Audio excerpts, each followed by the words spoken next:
Good morning to all our guests. I'm very happy to welcome all of you to the webinar India-Latin America Dialogue Expanding Horizons, which is co-hosted by the Center for African, Latin American, and Caribbean Studies at OP Jindal Global University, India, the Business Administration School of São Paulo at Getúlio Vargas Foundation in Brazil, and the Argentinian Council for International Relations, CARI, in Argentina.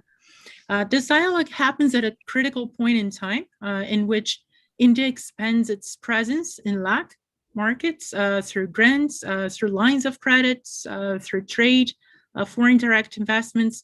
The LAC region was the main recipient of the India UN Development Partnership Fund last year in 2021, with 38% of total funds, or 20 million, spanning 26 projects across the region. Now, also the third largest recipient of Indian lines of credit. Over 160 Indian companies were present in LAC, with total investments exceeding 30 billion US dollars. And India-LAC trade nearly doubled over the past decade from $22.8 billion in 2011 to $42.5 billion in 2021. But more than trade, LAC countries have also started to look towards India for diversification of their exports. And this has become even more evident after the pandemic and more recently with the war in Ukraine, which shifted supply chains harming Latin American economies. And as a result, several of our countries are now looking into ways to leverage India's technological know-how in industries like pharma and IT and many others. The region is also a critical supplier of minerals and hydrocarbons to India and a partner in global energy transition, with 12 countries in Latin America and the Caribbean participating in the Indian-led International Solar Alliance. India and Latin America also share perceptions about the global order and their role in it. In 2003, India and Brazil, along with South Africa, established the IPSA Forum. The two countries also stand together on the United Nations Security Council reform and the BRICS. Argentina, Brazil, India, and Mexico are also members of the G20, an intergovernmental group in which India will chair for the first time next year in 2023. And with Brazil hosting both the G20 and the BRICS in 2024, the following year, and Argentina's intention to join the BRICS, many opportunities for policy coordination and economic cooperation arise. There's also potential for India, Latin American countries to engage in regional bodies such as the Mercosur and CELAC. This said, India emerges as a strategic partner for Latin American and Caribbean countries in today's geopolitics. And this is particularly relevant for Brazil, where the upcoming presidential elections and the formulation of the next government's foreign policy present an opportunity for us to leverage our engagement with India. And along with the opportunities, there are also challenges like expanding and sustaining trade flows, reaching consensus on critical issues of global governance, and coordinating positions in international fora. And to maximize these opportunities and to minimize these challenges ahead of India and Latin America and the Caribbean, we must bring different sectors of the society together to think long-term strategies to leverage this relationship. In 2019, the book Brazil-India Relations Beyond the 70 Years, published by FUNAG and co-edited by CALAX, the Center for African, Latin American, and Caribbean Studies at JGU, with a contribution of some of our guests today and others, brought together articles by Brazilian and Indian experts who sought to identify new opportunities for bilateral cooperation in sectors such as defense, science and technology, and renewable energy. And the webinar today actually expands this and several other initiatives, not only by CALAX at JGU, but also our partners FGV and CARI, by offering a platform for government, for social, for private sector professionals to exchange perspectives on how to develop India-LAC relations going forward.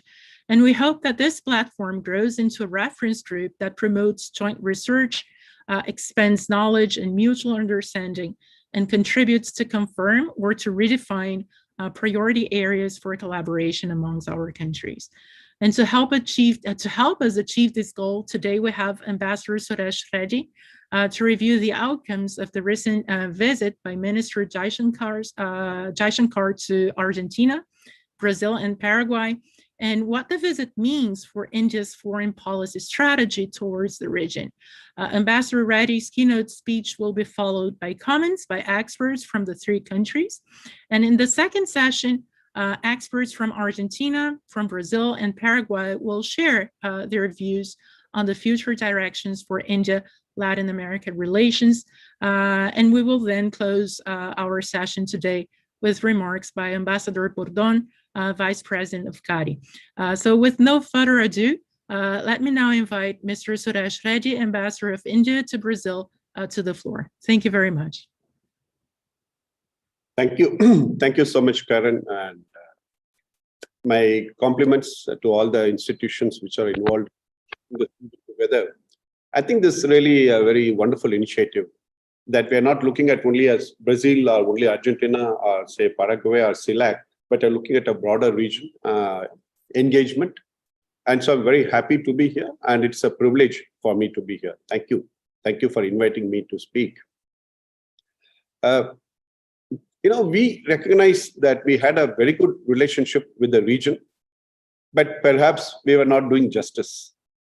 I think justice from both sides is how I would put it. And so for the past, say, 3 years, we have been really focusing on the region.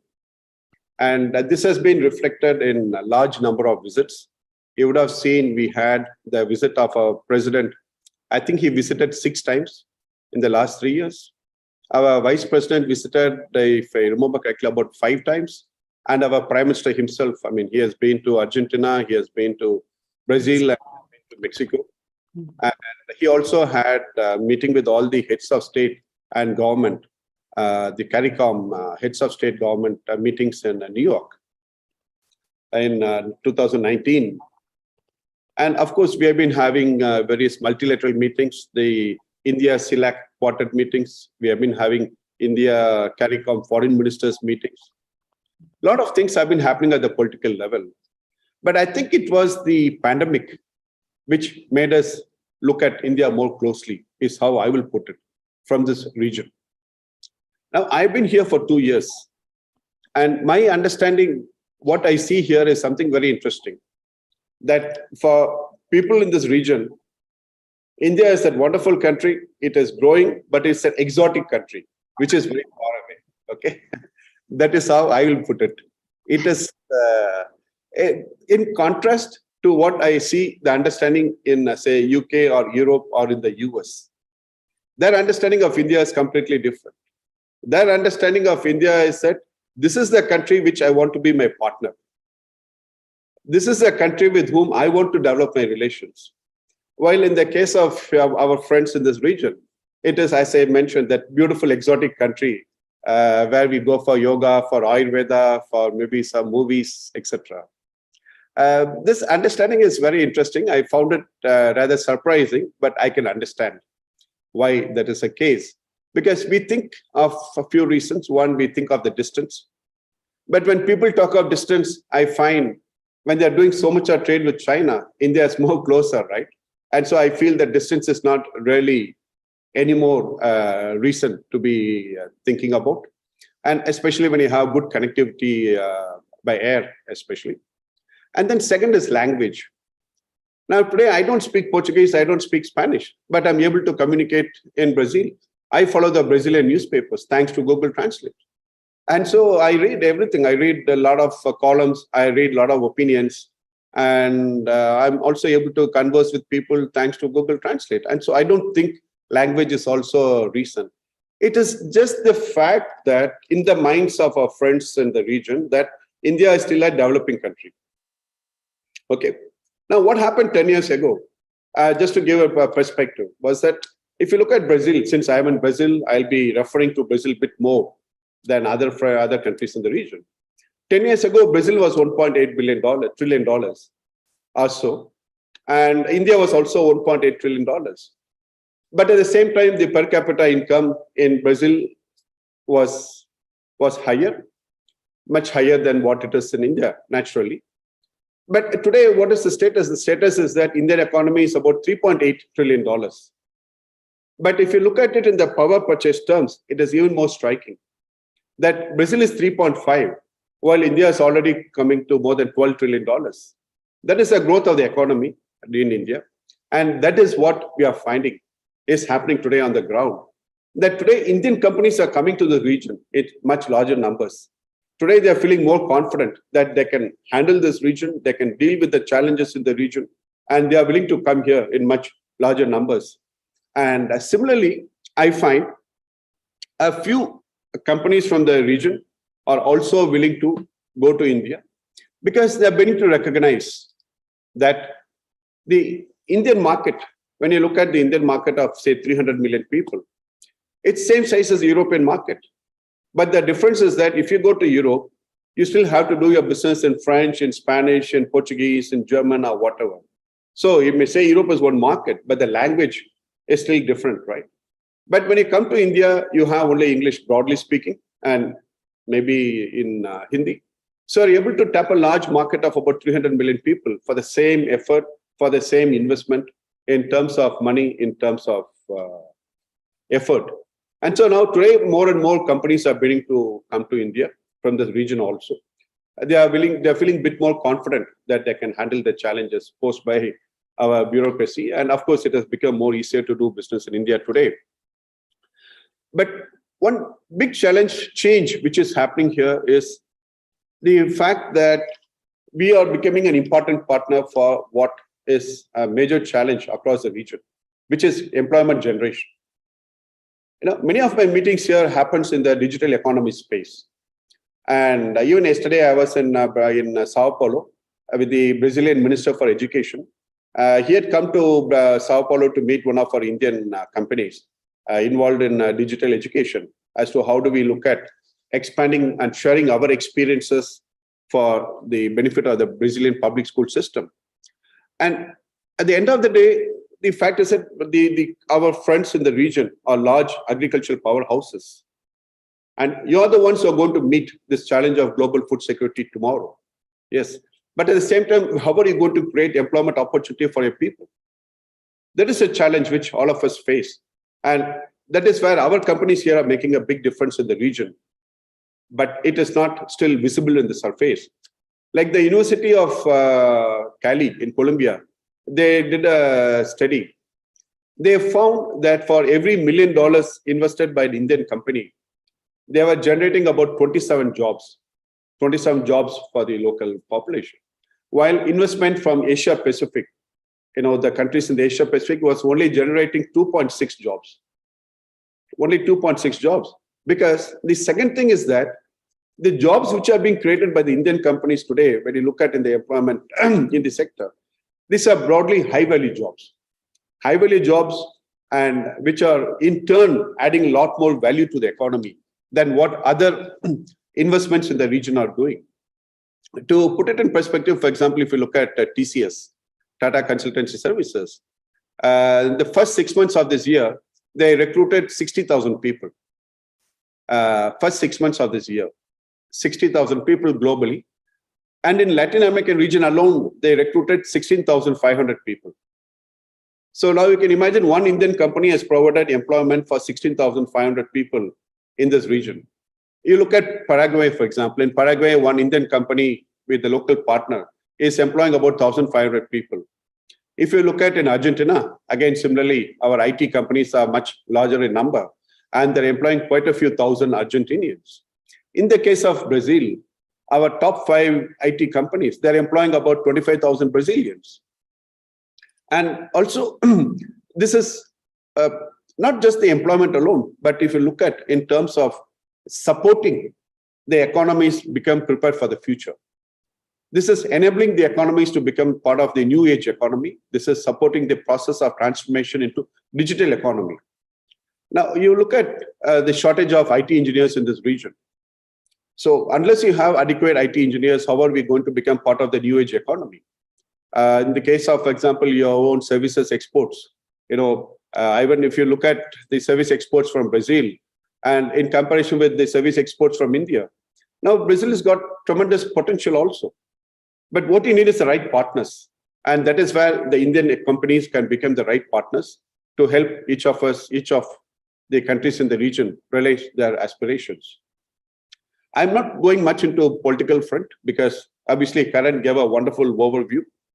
The fact is that politically we are, how should I say, not just reviving or reiterating the importance of the region for India, but we're actually strengthening our engagement with the region.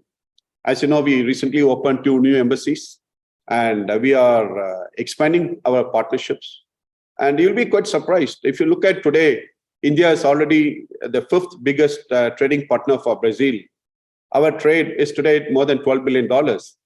And this was last year. Last year, it was $11.6 billion. But this year, we are already $8 billion plus. $8 billion plus with Brazil, making us the 5th. And I think this year, we will become the 4th biggest trading partner for Brazil. And similarly for Argentina, we are already the 4th biggest trading partner. Now, here you look at it, this is a very important trading partnership because we don't import much of your soya, we don't import your meat, we don't really import much of your chicken. But in spite of that, we are having a very healthy relationship. And here, I believe, especially with Brazil, recently we just signed last week when our energy secretary he had come to Brazil, petroleum secretary, we signed some very interesting agreement. One agreement was for long-term purchase of crude. This is the first such contract we are signing with Petrobras, under which we will be importing about $1.3 billion of crude from Brazil. And that is only one company. We got 3 more companies which are going to be signing soon. And if that happens, we are talking of Brazil's exports going up by almost $5 billion only for petroleum. And that's going to be a huge market for Brazil. Plus, it's also helping you to diversify. It's helping you to diversify, reduce the risks for your economy. And also another interesting discussion which we had was joining hands with Brazil and looking at third country investment opportunities. With Petrobras, we are talking to Petrobras about investing in third countries also. And we are also looking at investing in your refining sector in different sectors. We recently, last month, we announced a $1.6 billion investment in the hydrocarbon sector. With that investment, our total investment in Brazil, only in the hydrocarbon sector, would be about $5 billion. And we are going to announce another $1 billion soon. So that would make it almost $6 billion only in the hydrocarbon sector and only in Brazil. But what is more interesting is that I also got 3 different announcements going to be made soon about putting up manufacturing units in Brazil, 3 more Indian companies. And I just got a proposal from another big Indian company wanting to put up a big steel mill, a ferrous alloy mill in Brazil, which will be about another $750 million worth of investment.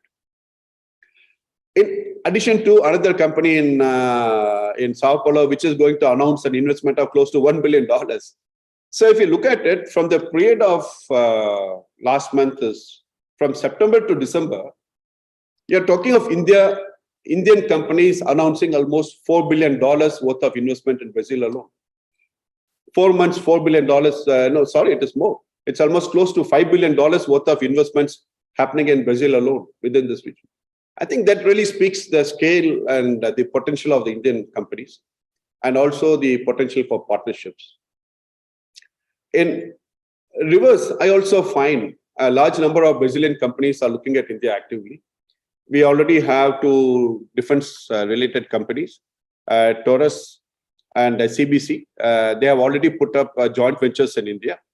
And the interesting part in this is that when they go to India, they recognize that it's not just the Indian market, but from India, you get access to the much larger region. You get access to the Southeast Asian market, you get access to the Gulf market, you get much larger market by being in India.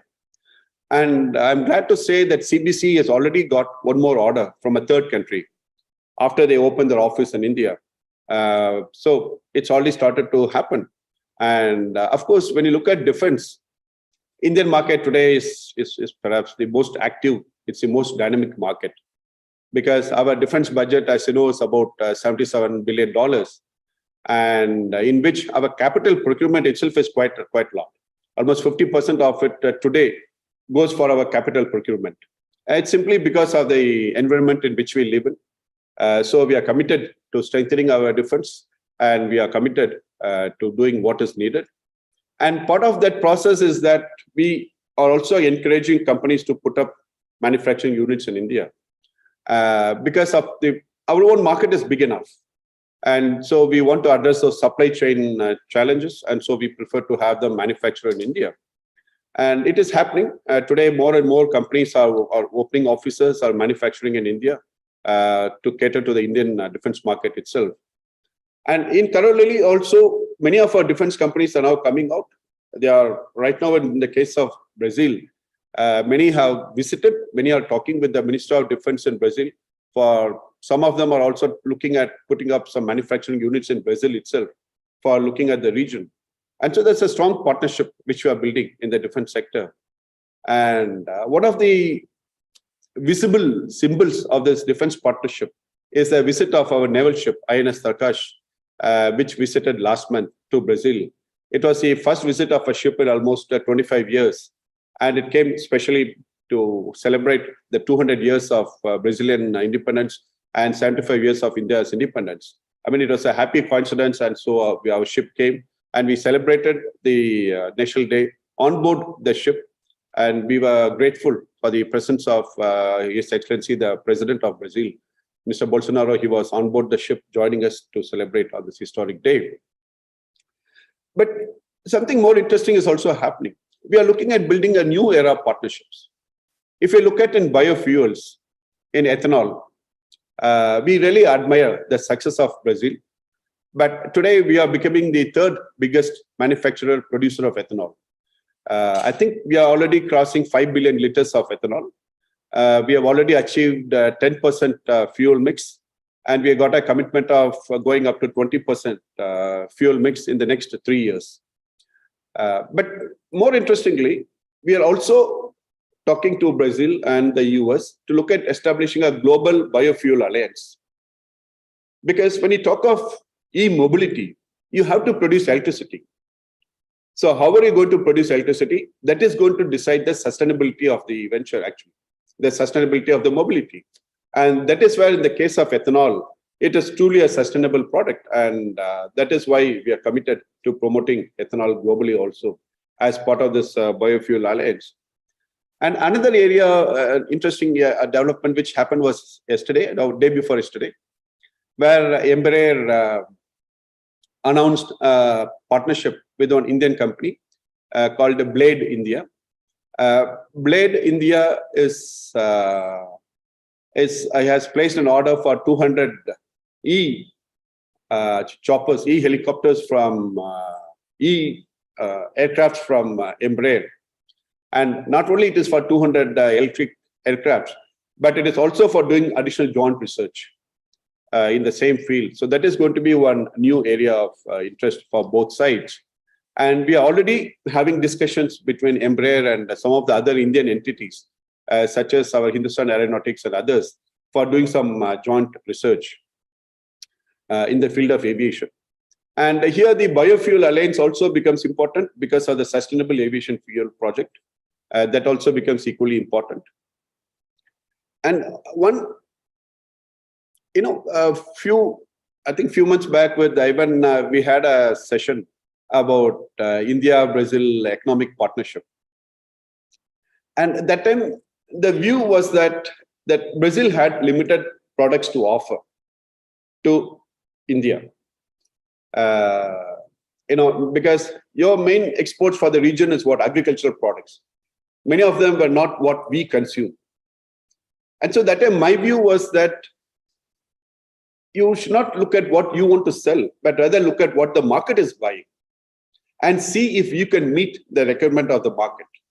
Now, I'll mention this, I'll explain this.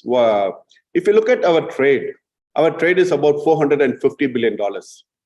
India's export-import, $450 billion. Now, we import quite a lot. We import about $200 billion worth of products. Somebody is supplying us $200 billion, right? So why not this region also identify what we import. I mean, for example, since we have all the three countries which are present, Paraguay, Argentina, and Brazil. You look at pulses. How much of pulses we import? We import quite a lot of pulses from all over the world, and we import quite a few $1 billion worth of pulses. Similarly, you can produce pulses for the Indian market. It's always in need. Anybody living in India, they know the importance of the dal and how much we consume dal on a daily basis. And similarly, you look at soy oil. Argentina and Paraguay are very important supplies of soy oil. But I'm saying, look beyond soy oil. Why don't you look at sunflower oil, for example? Recently you saw a sharp increase in import of soy oil from the region. I think in the case of Brazil, it's already $1 billion. In the case of Argentina and Paraguay, it is much more. But why look at only soy oil? Why don't you look at other oils also? Because where is the growth happening? It's in India. Indian population is growing. It is already going to become the biggest in the world. And we are a country which is in need of, we are self-sufficient in food. We are certainly self-sufficient in many things, but we still need more items. We still need more oil. We still need more pulses. And we still need, like, for example, your sesame seeds. Brazil is now today producing sesame seeds. And I was told by Minister Teresa Cristina that the acreage is increasing every day simply because they got a ready-made market in India. And so people are willing to invest in that. And the one important area which I really want to talk about is also about the health security. When people started to look at India with a new eye, it was on the pandemic. Suddenly, people started to talk, oh, how come, India is producing so many vaccines and the Indian companies, are so large and etc. I think suddenly everybody started to recognize the strength of Indian industry in the pharma sector. And they started to recognize the advancement, technically how advanced they are. And third, suddenly they all realized how much dependent they were also upon the critical medicines during this pandemic, when the supply chain got disrupted. When you go forward, when you look at the frequency of the pandemics, when you look at the frequency of the health-related challenges which are coming up, I believe that we do not have a choice but to build a strong partnership in the field of healthcare. Because how much of budget can every government keep diverting to the public healthcare program? You can only divert so much. But as the challenges keep increasing, we need to build stronger partnerships. And here recently we had about 80 Indian pharma companies come to Brazil. They came to Sao Paulo. And the message they brought was that, yes, for us, Brazil is a market. But more than a market, we are looking at building partnerships. They wanted to invest in Brazil. They wanted to look at having Brazil as a base and look beyond Brazil. Look at supplying to other markets in the region. And that would be my message for our friends in Argentina also, or be it in Paraguay, but especially for Argentina, that we need to go beyond the traditional thing of competition. We need to look at building partnerships, because it's only with partnerships we'll be able to handle these challenges, which we're all confronted with, be it today or the future challenges which are coming. And the frequency is only increasing. When you look at the series of health-related challenges which are all confronted with, and every day we keep hearing of a new virus, every day we keep hearing of a new challenge. And that is where it becomes important to build on this partnership. Essentially, what we are doing here in the region, one, we are looking at building a partnership for prosperity, which means, not just sharing our experiences, but essentially working together by promoting our trade, by promoting our investments, by sharing our experiences. Because as I say, that the world will not be able to realize the 2030 agenda unless we are able to realize it. And to realize the 2030 agenda, we need to work together. We need to share our experiences. Because today, what is happening in India? India has become the center of technology usage for enabling people to grow, for enabling people to realize their aspirations. We have recognized that's the only way by which we can empower our people. And that's the only way in which we could also make them part of the growth story. And that is something which is a very valuable experience, which we are sharing with our friends in the region and beyond. And similarly, when you look at the new age economy, I believe our companies are playing a very active role, because you look at every Latin American country. Today, Indian companies have become big employers. They have become big employers. As I mentioned, in Brazil, they're already employing more than 20,000 people. In Paraguay, they're employing about 2,000. In Argentina, another 6,000 something. Or if you look at in Mexico, they're employing more than 30,000 Mexicans. Or if you go this side to Chile or even Guatemala, in Guatemala, they're employing about 2,000, if I'm not mistaken. So in every country today, Indian companies have become important employment providers. And not just employment, but high value employment, and the two digital, preparing the country, enabling them to become part of the digital economy, the part of the new age economy. It's basically a partnership of, in the process, they're also promoting innovation. In the process, they're also preparing the companies to join the creative economy. And if you look at in the case of Brazil, again, we have some of our startups which are present, like Byju's. Byju's is already here. They've already invested more than 110 million reais. And they already have about, I think, 1,000 teachers. It is growing, and it is growing very rapidly. It is making the youth prepare for the future. And fundamentally, what we are trying to do is that we are trying to build a global partnership with our friends in the region.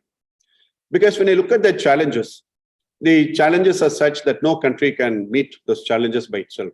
We all need to have that partnership as friends, because we are all liberal democracies. We share the same values, which is freedom of speech, freedom of religion, respect of rule of law.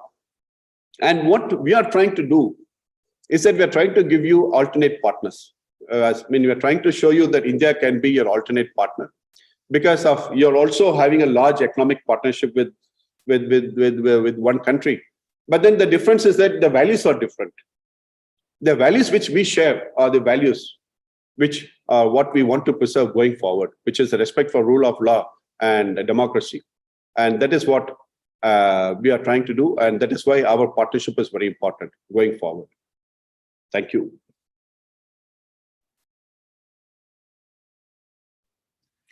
Thank you very much, Ambassador Reddy. I'm going to pass now to my colleague Umesh Mukhi, who will moderate the next session. Thank you, Karen. Thank you, Ambassador, for all these insights. Lots of exciting times post-pandemic, so a lot to catch up. Moving forward with our panelists who represent various sectors from Paraguay, Argentina, Brazil, I would first like to invite our representative from Brazil, Daniela Castro. She's the Secretary of Research, Industrial Policy and Defense Production from Ministry of Defense, to share some insights. And then I'll just follow up with other panelists. I had to put Daniela first because she has to leave, and then I'll follow up with Manuel Gonzalo, Maria, and Ivan, and Raul from Paraguay. So our panelists have 5 minutes to contemplate and give their perspectives. And then eventually with the insights from all the panelists, we will then follow up with Q&A. So over to you, Daniela, looking forward for your insights. Good morning. Bueno, voy a hablar en nuestro idioma y el doctor Kimian va a hacer la traducción. Muy buenos días, un gusto participar en este panel. Good morning, and I will speak in Spanish. Leonardo, me, is going to do the translation. It's a pleasure to be in this panel. Bien, brevemente vamos a hablar sobre ciencia, tecnología y producción para la defensa, la vinculación que lleva adelante Argentina con India. Briefly, we are going to talk about the linkage between Argentina and India in terms of science, technology, and production in defense fields. Bien, en primer lugar, los antecedentes de esta vinculación están en el MOU que se firmó en el año 2019 y que venía trabajándose desde el año 2010. Firstly, we find the Memorandum of Understanding on Defense Cooperation, which was signed between the defense ministries of both countries, and it was based on talks started back in 2010. Que incluye los intercambios y la cooperación en materia de ciencia, tecnología y producción para la defensa, That MOU includes areas of cooperation in science, technology, and production for defense. A su vez, fue muy importante este año la reunión de la comisión mixta entre India y Argentina con la presencia del ministro de Relaciones Exteriores de India. Also, it was very important this year, 2022, the India-Argentine Joint Commission meeting that was held in our country with the relevant presence of the Indian Minister of Foreign Affairs. Bien, y como resultado de esa reunión se manifestó la importancia de la cooperación en sectores estratégicos, entre ellos defensa. In such an occasion, the authorities made a joint declaration in which they laid down the purpose of cooperation in strategic sectors, including defense. A su vez, este año tuve la oportunidad de visitar New Delhi y Bangalore en el mes de marzo. Also, this year in March, Secretary Castro had the opportunity and the honor to visit India, New Delhi and Bangalore in March this year. Y entre otras de las reuniones que llevamos adelante en India, tuve la posibilidad de reunirme con el presidente de la Organización de Investigación y Desarrollo para la Defensa.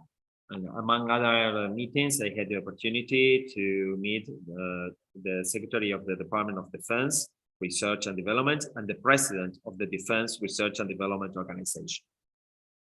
Entre los temas que abordamos en aquella misión, trabajamos sobre generar marcos de cooperación y vinculación que permitan incrementar las capacidades de investigación, desarrollo y producción para la defensa. Among other conversation topics at those meetings, we had the opportunity to talk about ways to generate cooperation framework linked to the strengthening of research, development, innovation, and production capacities in areas of defense. Áreas como ciberdefensa, sistemas no tripulados y la industria aeronáutica. Areas such as cyber defense, unmanned systems, and aeronautics industry. Y durante este mes recibimos una delegación de la empresa HAL y Bell. Also, this month, September 2022, we received a delegation from India with representatives of the companies HAL and Bell. Que estuvieron también recorriendo las instalaciones de la Fábrica Argentina de Aviones, FADEA.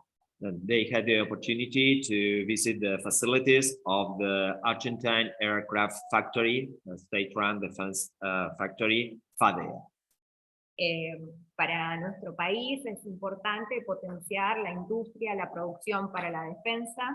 For our country, it's very important to give potential to the aircraft defense industry. Y próximamente una delegación de FADEA visitará HAL. And soon a representation by FADEA will visit HAL, the Indian company. Bien, en concreto, ¿cuál es la agenda de trabajo, de oportunidades y de posibilidades entre India y Argentina en materia de ciencia, tecnología, industria para la defensa? In sum, which is the agenda of the working agenda in matters of science, technology, and production for defense between India and Argentina? Posibilidad de transferencias tecnológicas. We look for possibilities of technological transfer, Desarrollos conjuntos. joint development, oportunidades para la coproducción entre Argentina e India de aeronaves. the opportunity for co-production between Argentina and India in the aircraft industry, Formación del personal, tanto de las Fuerzas Armadas como de las áreas de ciencia y tecnología. personnel training, both from the military and also science and technology sectors. Intercambio de experiencias y posibilidades en la conformación de un ecosistema de conocimiento e industria para la defensa. Exchange of experiences and the possibility of joint working in an ecosystem of science and technology for defense. A su vez, tenemos pendiente poder concretar un webinar para justamente trabajar sobre las posibilidades de cooperación donde participen todas las industrias y los organismos que llevan adelante los desarrollos científicos y tecnológicos en materia de defensa con nuestra contraparte India. In that sense, we have pending the development of a webinar on cooperation possibilities in industry and production for defense between Argentina and India, with the participation of companies from both countries, but also all other sectors linked to technology and industry in defense matters. En definitiva, existe una voluntad y una acción que ratifica la vinculación entre Argentina e India. In sum, there is a political will to develop this cooperation and linkage between Argentina and India. Y esperamos y deseamos que en los próximos años podamos trabajar en cooperaciones en concreto. And we wish and we look forward to working together in future years in specific projects. Thank you very much. Thank you very much, Daniela, for shedding light. I know we have some questions here, but considering the span of time we have to give to other panelists, we'll rather take up these questions in the end. I would now like to follow up with Manuel Gonzalo. You are the coordinator of India-Asia Working Group at Argentinian Council of International Relations. Please share with us your insights, Manuel. Thank you very much, Umesh. Thank you, Ambassador Reddy. Thank you, Leah, Karin, and all the people here. It was a pleasure to me to listen to the presentation of Ambassador Reddy.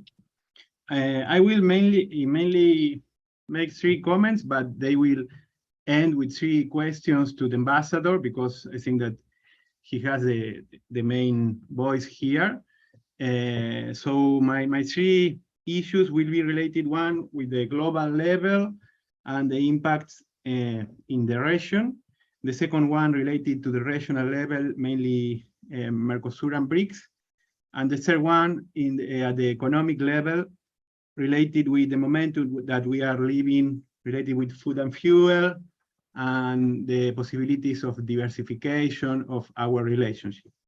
So at the first level, we are all seeing the emerging of Asia as a main player in the global capitalism, and India in the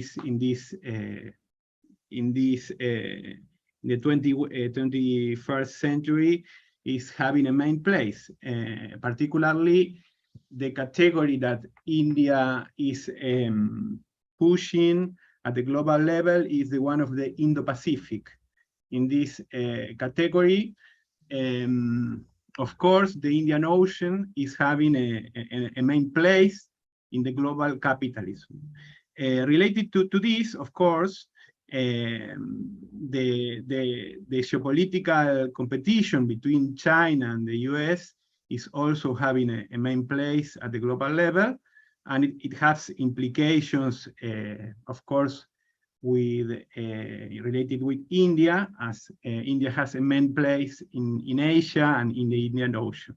In this sense, and related with Latin America, I would like to ask Ambassador how to do foreign policy in the middle of these 2 main players, such as the US and China, and how is India and you dealing with this challenge? For example, the last week or the last 2 weeks, Governor of Argentina, Gerardo Morales, said that the US has to put the same money that China is putting in the region. well, I would like to know your opinion in this sense and how you deal with this challenge, because soft power has a main role, but also hard power, money, and cooperation and financing has a main role, particularly in our countries of South America, that of course we need financing, we need export, we need US dollars. So how you deal with this challenge of these two giants playing in the region? This is like a first main question. At the second level, of course, the Jaishankar visit to Latin America was mainly focused in Brazil, Paraguay, and Argentina. So it was a visit explicitly focused on South America. Yeah, and in this sense, I would like if you could comment some insights related to the role of South America related to India. In particular, we have a colleague from Paraguay. We have several colleagues from Paraguay. I think that it was the first time that a foreign ministry was in Paraguay, at least in the embassy, because it was open 2 months ago. And so if you have some insight about which is the meaning of this new embassy in Paraguay for India. In related to this, for us and for you, of course, BRICS are a main bloc, but also Mercosur is a main bloc. Yeah. So a question would be oriented to how could the South American countries orient their relationship with India through BRICS, through BRICSAP? I mean, with Argentina, with Paraguay. How to think the future of the BRICS, and how to think the future of Mercosur, India. For example, there are several projects of a free trade agreement, Mercosur, India. What do you think about this? This is the second level of issues. And finally, at the third level, of course, that we are living in a world that food and fuels are extremely relevant in this moment. Yeah, and of course that Latin America has a main role in giving food and fuels to the world. Jaishankar, in his visit, in the different talks that he gave, he always speak about food and fuels and the relevance of Latin America to provide food and fuels to India. This is, of course, really important for our countries. I would like the ambassador to comment a little bit more on mining, petrochemical, and renewable energies. Of course, it could be in Brazil or at the level of Mercosur. You know that nowadays we are having like a boom of lithium in the South Cone. What is your opinion on lithium and which are the interests of the Indian companies on lithium, which is the agenda on this aspect? And finally,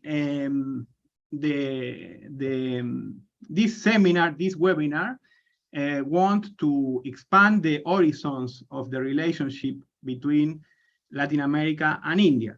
So nowadays, food and fuels are our main exports to India. Yeah, overall, we mainly export food and fuels.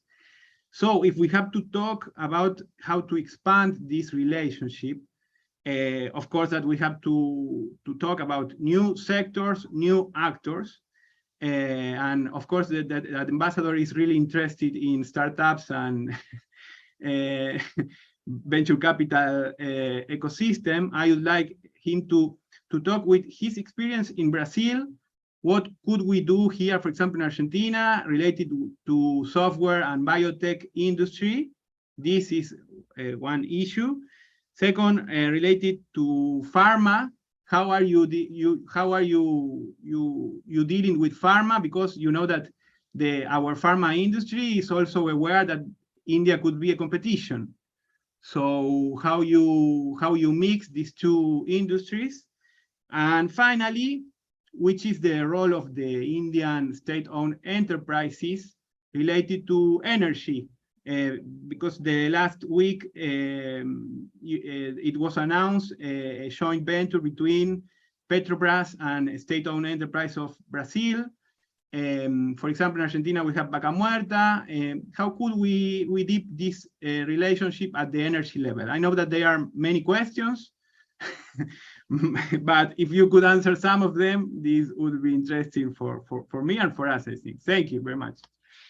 Thank you very much, Manuelo. I'm sure Ambassador is noting down a lot of questions because your time will come to, compile all the questions and answer it all together, because panelists and the press have contemplated on that. I'll move on to Professor Maria Musino. She's also the editor of Energy Review, and perhaps the person we know is very much specialized in the area of India, Latin America, India-Brazil relations, specifically to energy.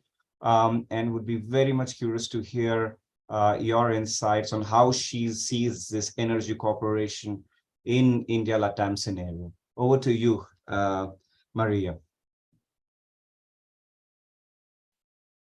Thank you very much. Good morning, Mr. Ambassador Suresh Reddy, all members of this table, ladies and gentlemen. I'd like to thank Professor Karen Vasquez and all the institutions responsible for promoting this event, for the invitation. It's a pleasure to participate in this dialogue. Thank you very much and congratulations. It was very interesting to hear from Ambassador Suresh Reddy how diverse the areas that India and Latin America can collaborate. Congratulations, sir, for your great job. India and Latin America are places characterized by diversity, which is why they are so unique and yet similar. Both places are very representative in terms of peoples and cultures, and have natural resources whose scientific importance is beyond contestation. Maybe it's interesting to highlight here that many of the protected area in India and in Latin America are of global interest, not only because they're known endemic species, and the endemic species not cataloged yet, but also because of their species which can be a biological risk. Moreover, in those places, there are natural resources which are essential for life, such as bodies of water and resources potentially useful for energy production. India's and Latin America's economic, political, social, and environmental diversity highlight the complexity involved in the development of comparative approaches. However, their unique characteristics added to their strategic relevance make India and Latin America potential partners and objects of study in a wide range of themes. One of those themes is energy. Energy is crucial for the development of human activities related to economy, health, and education. And in an interdependent post-pandemic world, energy safety will mostly depend on how countries relate to each other, bilaterally and or multilaterally. In this context, energy transition is extremely important to reach energy security, to reduce dependence in politically dependent regions, and especially after pandemics, to reach the goals established in the 2030 agenda. Brazil and India, for example, are in the gravity center of global energy production and consumption. Both countries have developed renewable energy policies, have increased their investments in this area, and their scientific production, especially in the past 20 years. Despite their main partners in scientific and technological areas still are the same as 50 years ago, mainly in developed countries. Just to emphasize, Brazil is the main partner of India in Latin America in scientific and technological production in renewables. And India is the main partner of Brazil in Asia, but this representation is around 1%. Brazil is ahead in the creation and development of policies in the area of renewable energy and in the development of technologies related to the use of biofuels, for example. India has stood out particularly in the market of solar energy. And in spite of the tendency of a global fragmentation, to talk about cooperation has never been so important. Scientific and technological cooperation between countries like India and Brazil is not only a tool to boost the competitiveness among the states, but also a strategic instrument of geopolitics, since the search for a global reference in sustainable development relativizes the understanding of the concept of the power, mostly seen as something strictly linked to the military or economic issues. The concept of power has started even more to incorporate the idea of power as intrinsic to the form of environmental governance. That is environmental power. If you allow me, sir, I would like to know more about India perspective and how India and Brazil can improve cooperation for energy transition and becoming global leaders in this matter. And are biofuels a promising area for the relations between India and Latin America, and more specifically between India and Brazil? How to promote this market, because we have a lot of challenges, right? In the face, for example, of global subsidies of biofuels. Just a data to finalize, investments in fossil fuels in COVID-19 period recovery packages were 6 times greater than the level of investments allocated to renewable energy worldwide. So this is a big challenge, not only for Brazil and India, I'm sure, but from the world. So thank you very much. Thank you very much, Maria. I really like the concept of environmental power, which would closely relate to 1.5 degrees target and NDCs when it comes to commit to global goals. We'll follow up with Ivan, as we started with Argentina and now we're heading to Brazil. Ivan, you are advisor at Ministry of Economy of Brazil. We would like to know what's going on there in Brasilia with respect to current climate and how Brazil is trying to understand in terms of its economic priorities to partner with India. So over to you, Ivan, and after you, we'll be following up with Raul, who is the ambassador of Paraguay at World Trade Organization. Ivan, please go ahead. And thanks, Umesh. It's a pleasure to be with you. Thanks for the invitation. It's a pleasure to see Ambassador Reddy once again. Well, I'm going to be quite straightforward. And first, let me just say that what I say here are my own ideas, and they do not necessarily reflect the ones of the Minister of Economy. I'm now free to say what I want to say. Ambassador, 3 points. I think our relationship with India, Brazil, India one, is a multi-track relationship. It is clearly based on bilateral ties, and I'm going to put a specific question for you on that, but it's also based on IPSA, on BRICS, on G20, on UN issues, on WTO reform issues. And so there is plenty of different tracks where we can see that Brazil and India have been, in fact, doing a lot together. and where we do see some common challenges and very good room for cooperation and consultation and at some level between our two countries. So when it comes to the bilateral agenda, you mentioned the very interesting event that we hosted last year between IPEA and the Indian Embassy. And let me just quote the interesting paper that we released back then. It was the Brazil-India Brazil and Indian relationships, a peculiar relationship with a big potential. If you go to IPEA's webpage, you'll find the final version of this paper. An interesting one that really goes deep when it comes to assessing, especially trade and investment connections between Brazil and India.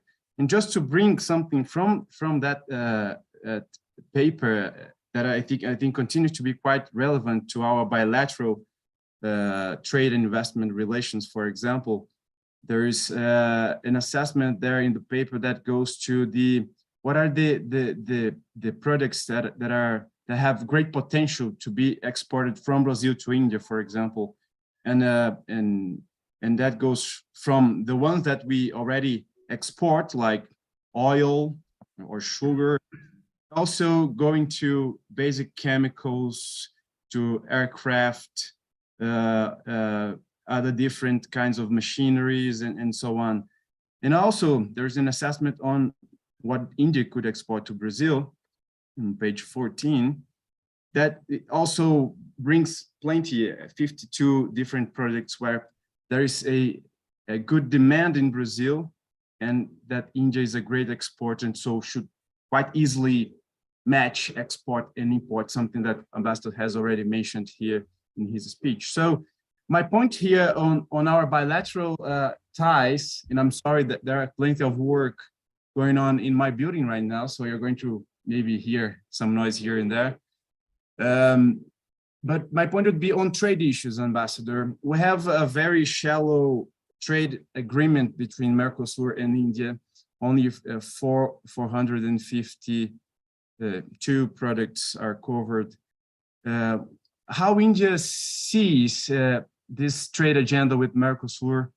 Any space for increasing the numbers? Maybe not really talking about a free trade agreement, but bringing more products into our basket in a way that we can push tariffs down. And tariffs are very important. They continue to be very important, both for Brazil and for Indian trade policies. And so bring tariffs down would definitely generate important impacts in our trade agenda, but also bringing services into the agenda, but also bringing non-tariff barriers. So how do you see the trade agenda between Mercosur and India? Any space for moving forward and having a meaningful trade deal with India?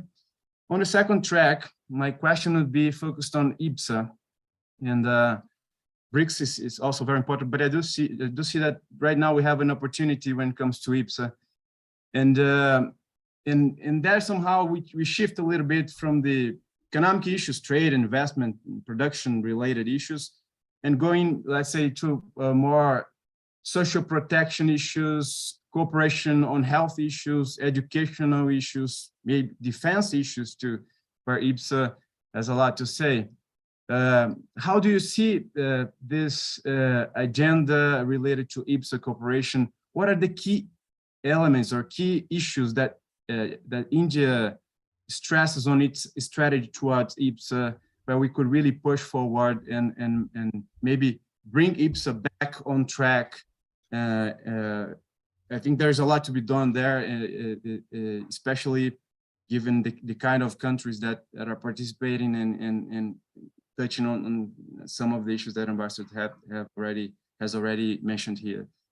And the third question related to, let's say, to the plurilateral global agenda, G21, goes to finance. So trade when it comes to bilateral, social, health, educational issues related to it on our plurilateral track. And when it comes to G20 issues, the finance, let's say, track especially, how do you see the priorities of India to the presidency of the G20. And there's one specific issue, or maybe two, related to finance that I'd like to touch here.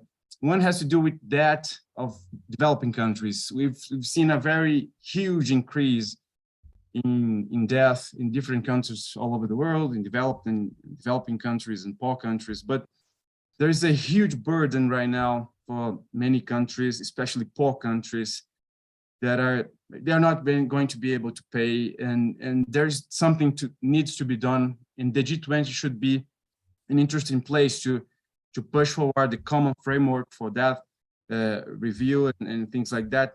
How do you see India playing a role there? What kind of issues could we maybe try to bring together, Brazil and India, given that we have India, Brazil, and South Africa as the presidency of the G20? So maybe a good moment to push forward a developing country agenda to the G20.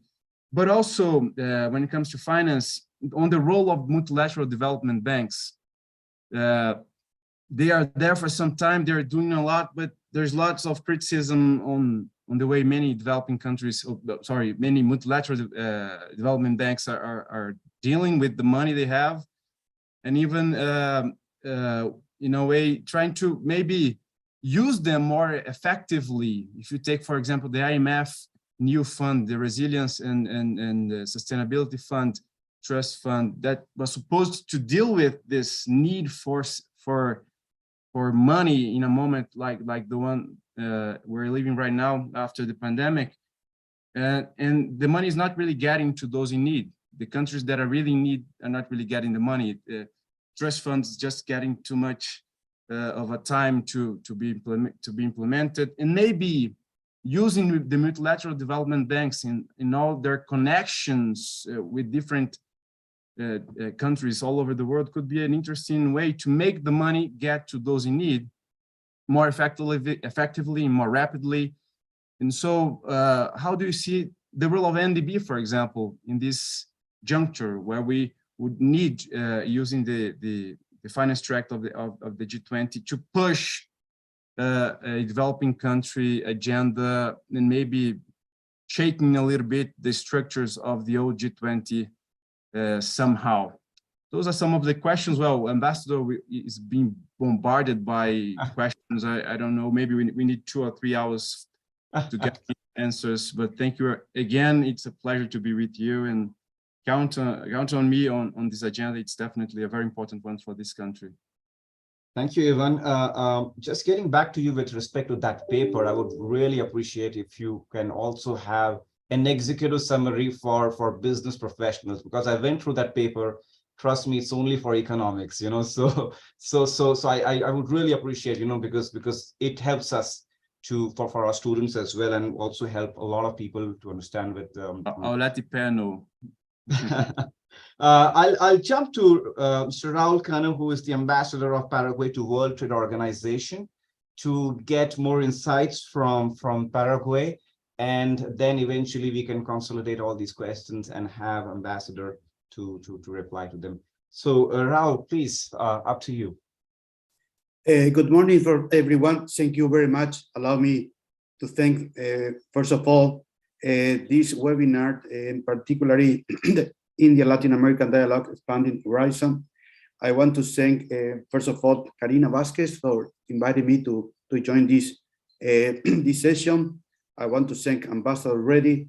I want to thank the moderator, Umesh Maki, and of course, my predecessor. I want to do my view in terms of Latin American-India relation from the global perspective, then from the Mercosur and Paraguay relation, and what we see on the next step for India and Paraguay relation. I want to highlight what has been mentioned by the ambassador already, particularly in terms of Paraguay. We share the same value with India: democracy, human rights, and rule of law. In terms of the global view, India has been signed recently an FTA agreement with Australia and United Arab Emirates, and is having an ongoing negotiation for a free trade agreement with the EU, Canada, and Great Britain. Whereas with Latin America, India has just 2 PTA agreements. The first one with Mercosur and the second one with Chile. Has been mentioned before, the Mercosur India PTA agreement just has less than 500 items, so there is a lot of room there to promote. In terms of the trade value, India has a trade value with Latin America back in 2021, roughly between 30 and 50 million, whereas China has a 400 billion export with Latin America. China invests in Latin America is roughly around $159 billion and have a loan to Latin American country for 136 billion, whereas India has an investment with in Latin America just 16 billion. So there is a lot of room to make here in Latin America. Ambassador already has mentioned 2 key issues from my point of view. There is a distance and there is a language barrier, but we are ready to overcome those barriers. In terms of the what Paraguay is, what is the trade trend between Paraguay and India. With Paraguay represent, the export of Paraguay to India represent just 2% of our total export. In terms of value, represent 226 million, but 94% of our export is just concentrated in oilseed. Ambassador already has mentioned that they don't need only soya oil, but they need as well sunflower oil. And in the case of Paraguay, we are ready to export to India on top of the soya oil as well as sunflower oil. In terms of the importation of the export India to Paraguay, represent in terms of value 400 million, with in terms of represent less than 4% of our total import. We received a very important visit this year. 2 months back, we received the visit of the Minister Jay Shankar under the 60 years of the diplomatic relation with India, and it was a very good support for our foreign policy, because India had decided to open an embassy here in Paraguay. That is a very good support for our external policy, and we want to thank India for giving that step into Paraguay. In terms of the what we wanted, I want to highlight as well what has been mentioned by the ambassador already. We don't want to have only trade. We want to have investment, but particularly we want to build partnership. Paraguay has not to be known just for commodity exporter. We want to go to the next step. We want to add value to our export. So there is a lot of room in terms of cooperation, particularly in IT, electromobility, renewable energy, particularly hydro energy and solar energy, as well as in the automobile sector, in agriculture, auto parts, pharmaceutical, IT, petrochemical, and we wanted to do a very next step with India, not only as Paraguay, but also as a Mercosur country. As I mentioned before, we have a PTA agreement with India, and Mercosur has been making some signals to India to go to the next level, negotiating a free trade agreement. Indian presence in Latin America has a lot of room to improve, and we wanted to do the very next step. In terms of our next step, Paraguay wanted to build that partnership that has been mentioned by Ambassador already. Again, we are really keen to receive investment into Paraguay. Ambassador Reddy has mentioned that we have a couple of investment in Paraguay, which are employing more than 2,000 people. We're ready to do some other investment, and we wanted to share the same value with India at the WTO organization. As there is a key point here in Paraguay, we have no diplomatic relation with mainland China. We have a diplomatic relation with Taiwan. So Ambassador Reddy, we are ready to receive more cooperation and investment into Paraguay because we share the same value. What have been done in Paraguay? We are constructing what we call the Bioceanic Corridor, which pass for the center of Paraguay, which will link the Ocean Pacific to the Atlantic to the Pacific Ocean. In particular, Paraguay are building this road with a view of giving a very big step in terms of our geopolitical approach to the Asia Pacific, in particular with the Indo-Pacific. So we are developed the infrastructure. We need a lot of investment, and we wanted to call upon the Indian entrepreneur, Indian investment, to see what Paraguay can offer in terms of moving ahead in our agenda. We wanted to do what has been mentioned by my predecessor, nearshoring to producing to add value for the raw material that we produce, as well as the raw material what we can import, having into account the Mercosur market. I'm going to be very easy with Ambassador Reddy. I have no question, but we wanted to do those next steps, and we wanted to thank the government of India because of his decision to open the embassy 2 months ago here in Asunción.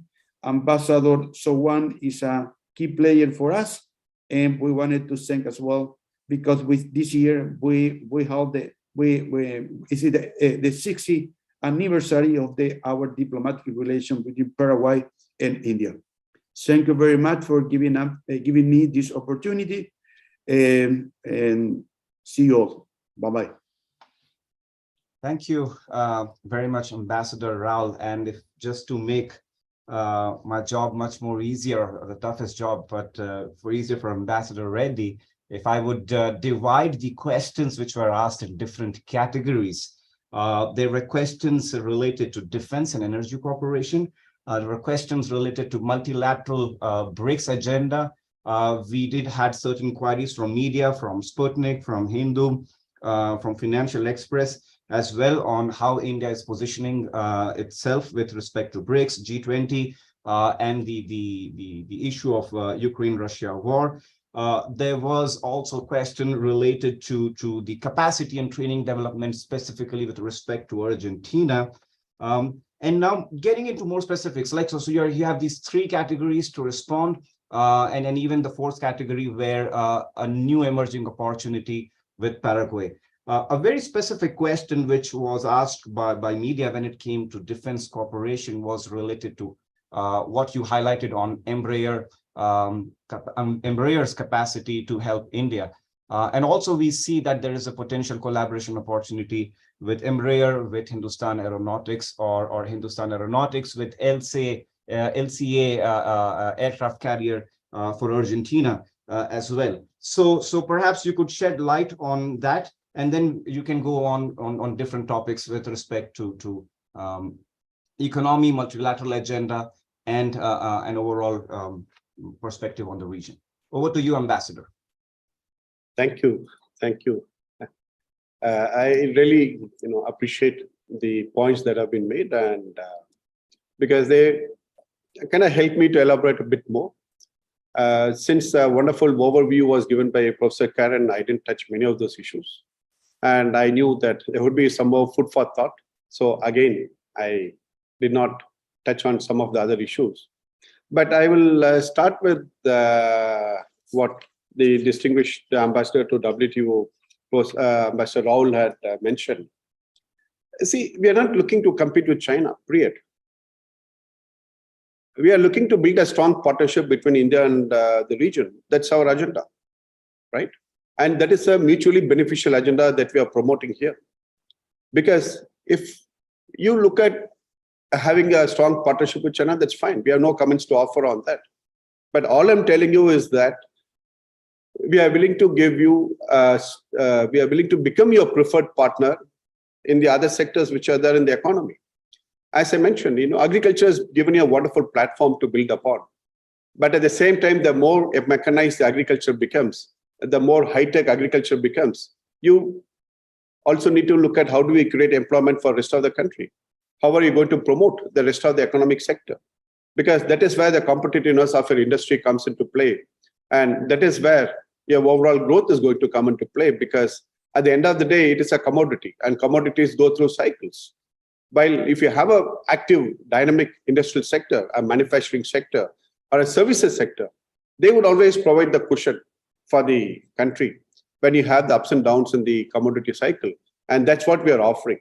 That we are offering to be a preferred partner for the rest of the economy, be it in terms of manufacturing or be it in the services sector. To put it in perspective, yesterday somebody showed me a number. In the case of Brazil, I do not know how far it is correct because I didn't check it, but this was told by a Brazilian gentleman. He said Brazil had exported about 200 billion reais worth of software exports, while the same number in the case of India is about $240 billion. And not only that, imagine, I do not know how many of you are aware of this most recent report which has come out. In the case of the US, the Indian IT companies in the year 2021, I'm talking of only last year, they created 204,000 jobs, 204,000 jobs only in the US, and average salary of $140,000. Average salary of $140,000, and the Indian IT companies added $300 billion to the American economy last year. Now, imagine if you're able to have that kind of a presence in this region. Obviously, your economy would also be growing faster, your employment would be growing more rapidly, and your exports would be proportionately increasing even more rapidly. But one challenge which I find is that you need to attract Indians to come here to the region. Here I'm talking of the visa issues. Unless you open the door and make it easy for people to travel between the two countries, I'm afraid we would be still limited by the potential that is possible. That is a fact, because seeing is believing. It's only when they come here and then when they see, they get convinced that, okay, this is a country with whom I can invest in. But if as a CEO, if he's going to find it difficult to get a visa, then his first perception is that, oh, okay, if me as a CEO, if I'm finding it difficult to get a visa, then how am I going to run a business there?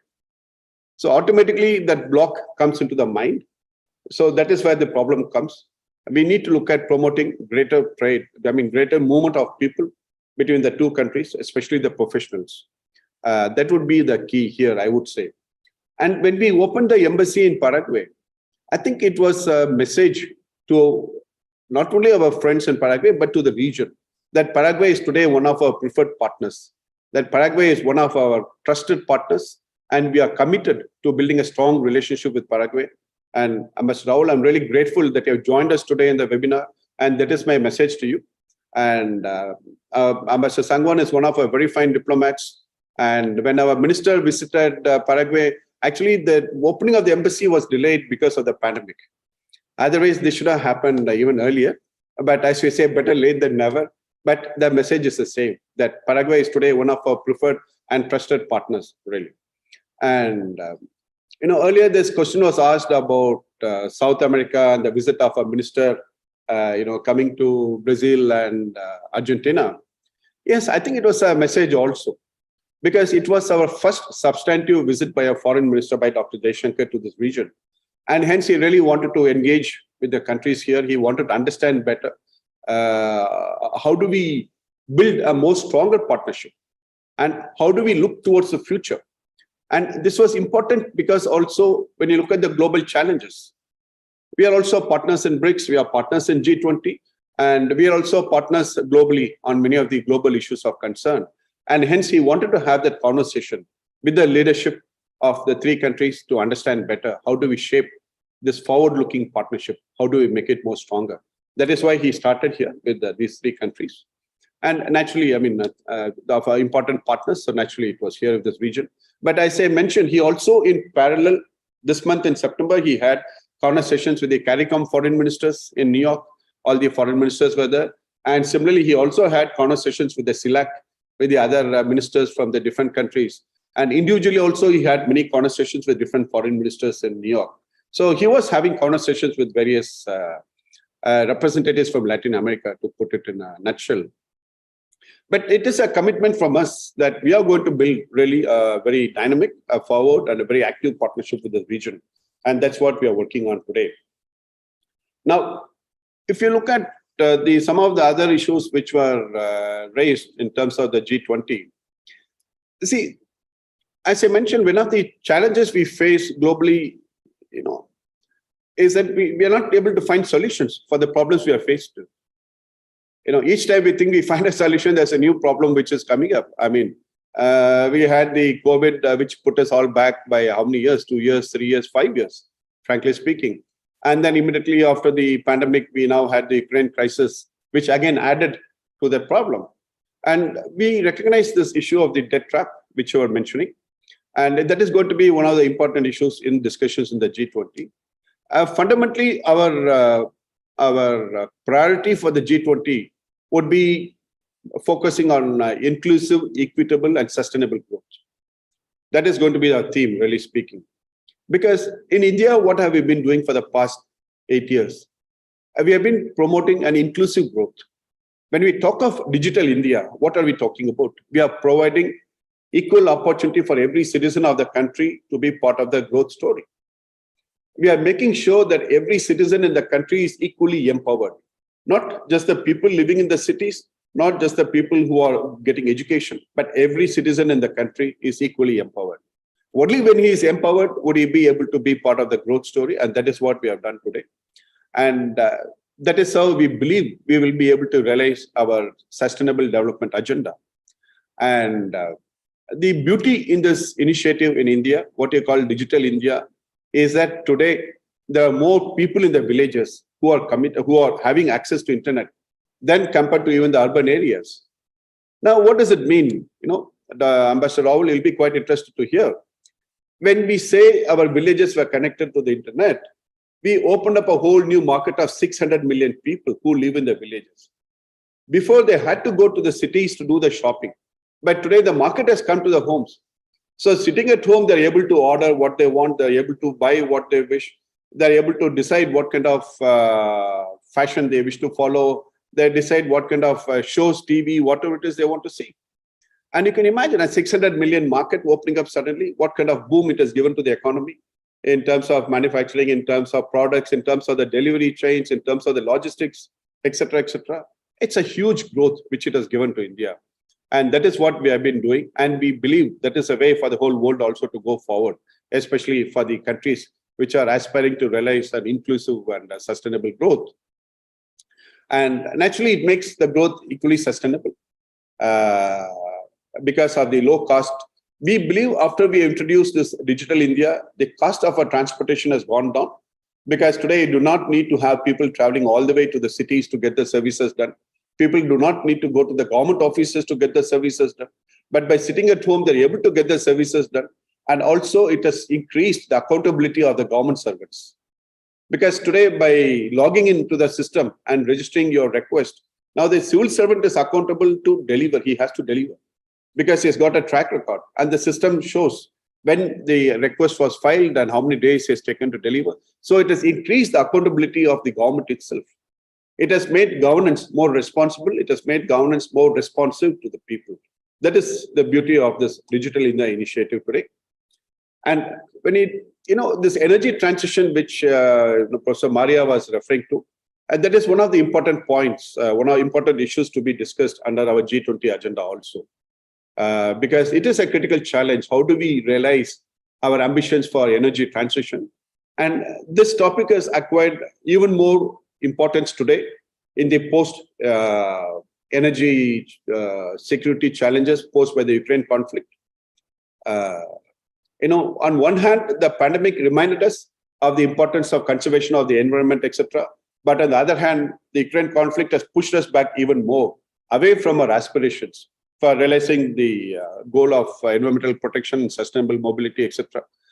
So we are in a very contradictory phase right now today, where countries are more concerned about providing energy and any form of energy, which is what is causing a lot of worry globally, that we are being put back by another decade or two, if you look at what is happening around us. And so that is going to be one important component of the discussions.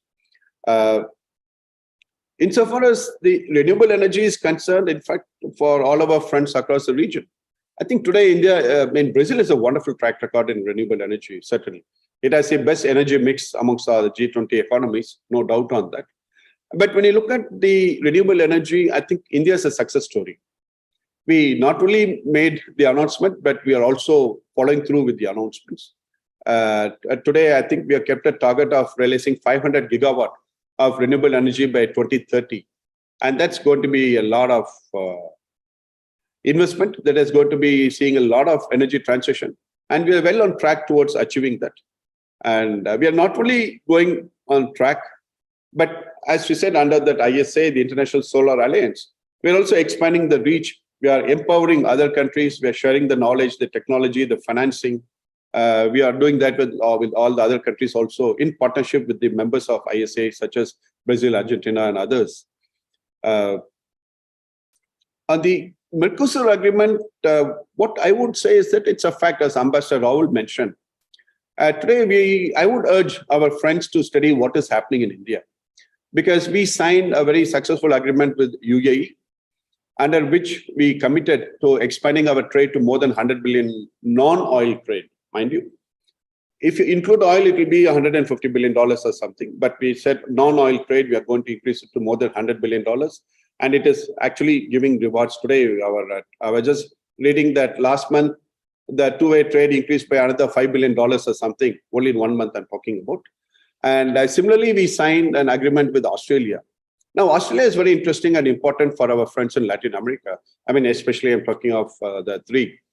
Because in a sense, it is a commodity-based economy, right?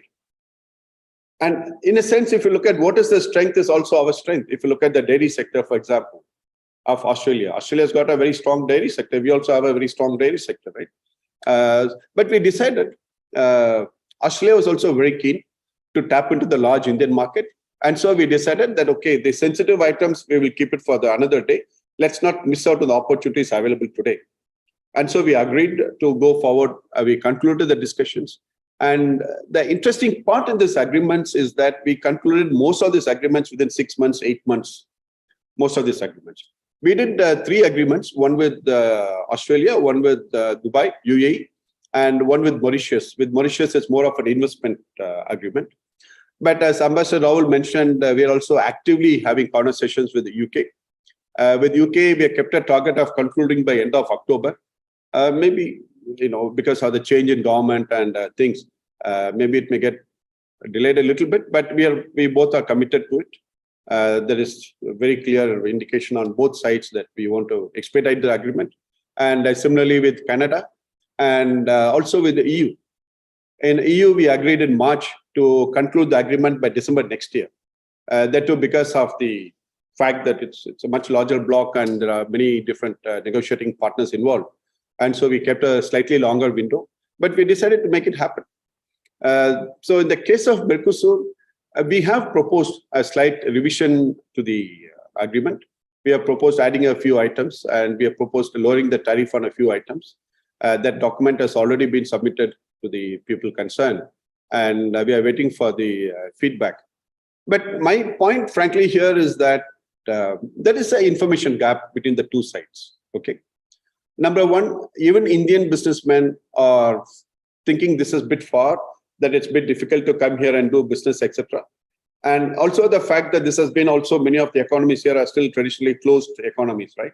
And so they feel that coming here and trying to do business here is a bit of a challenge.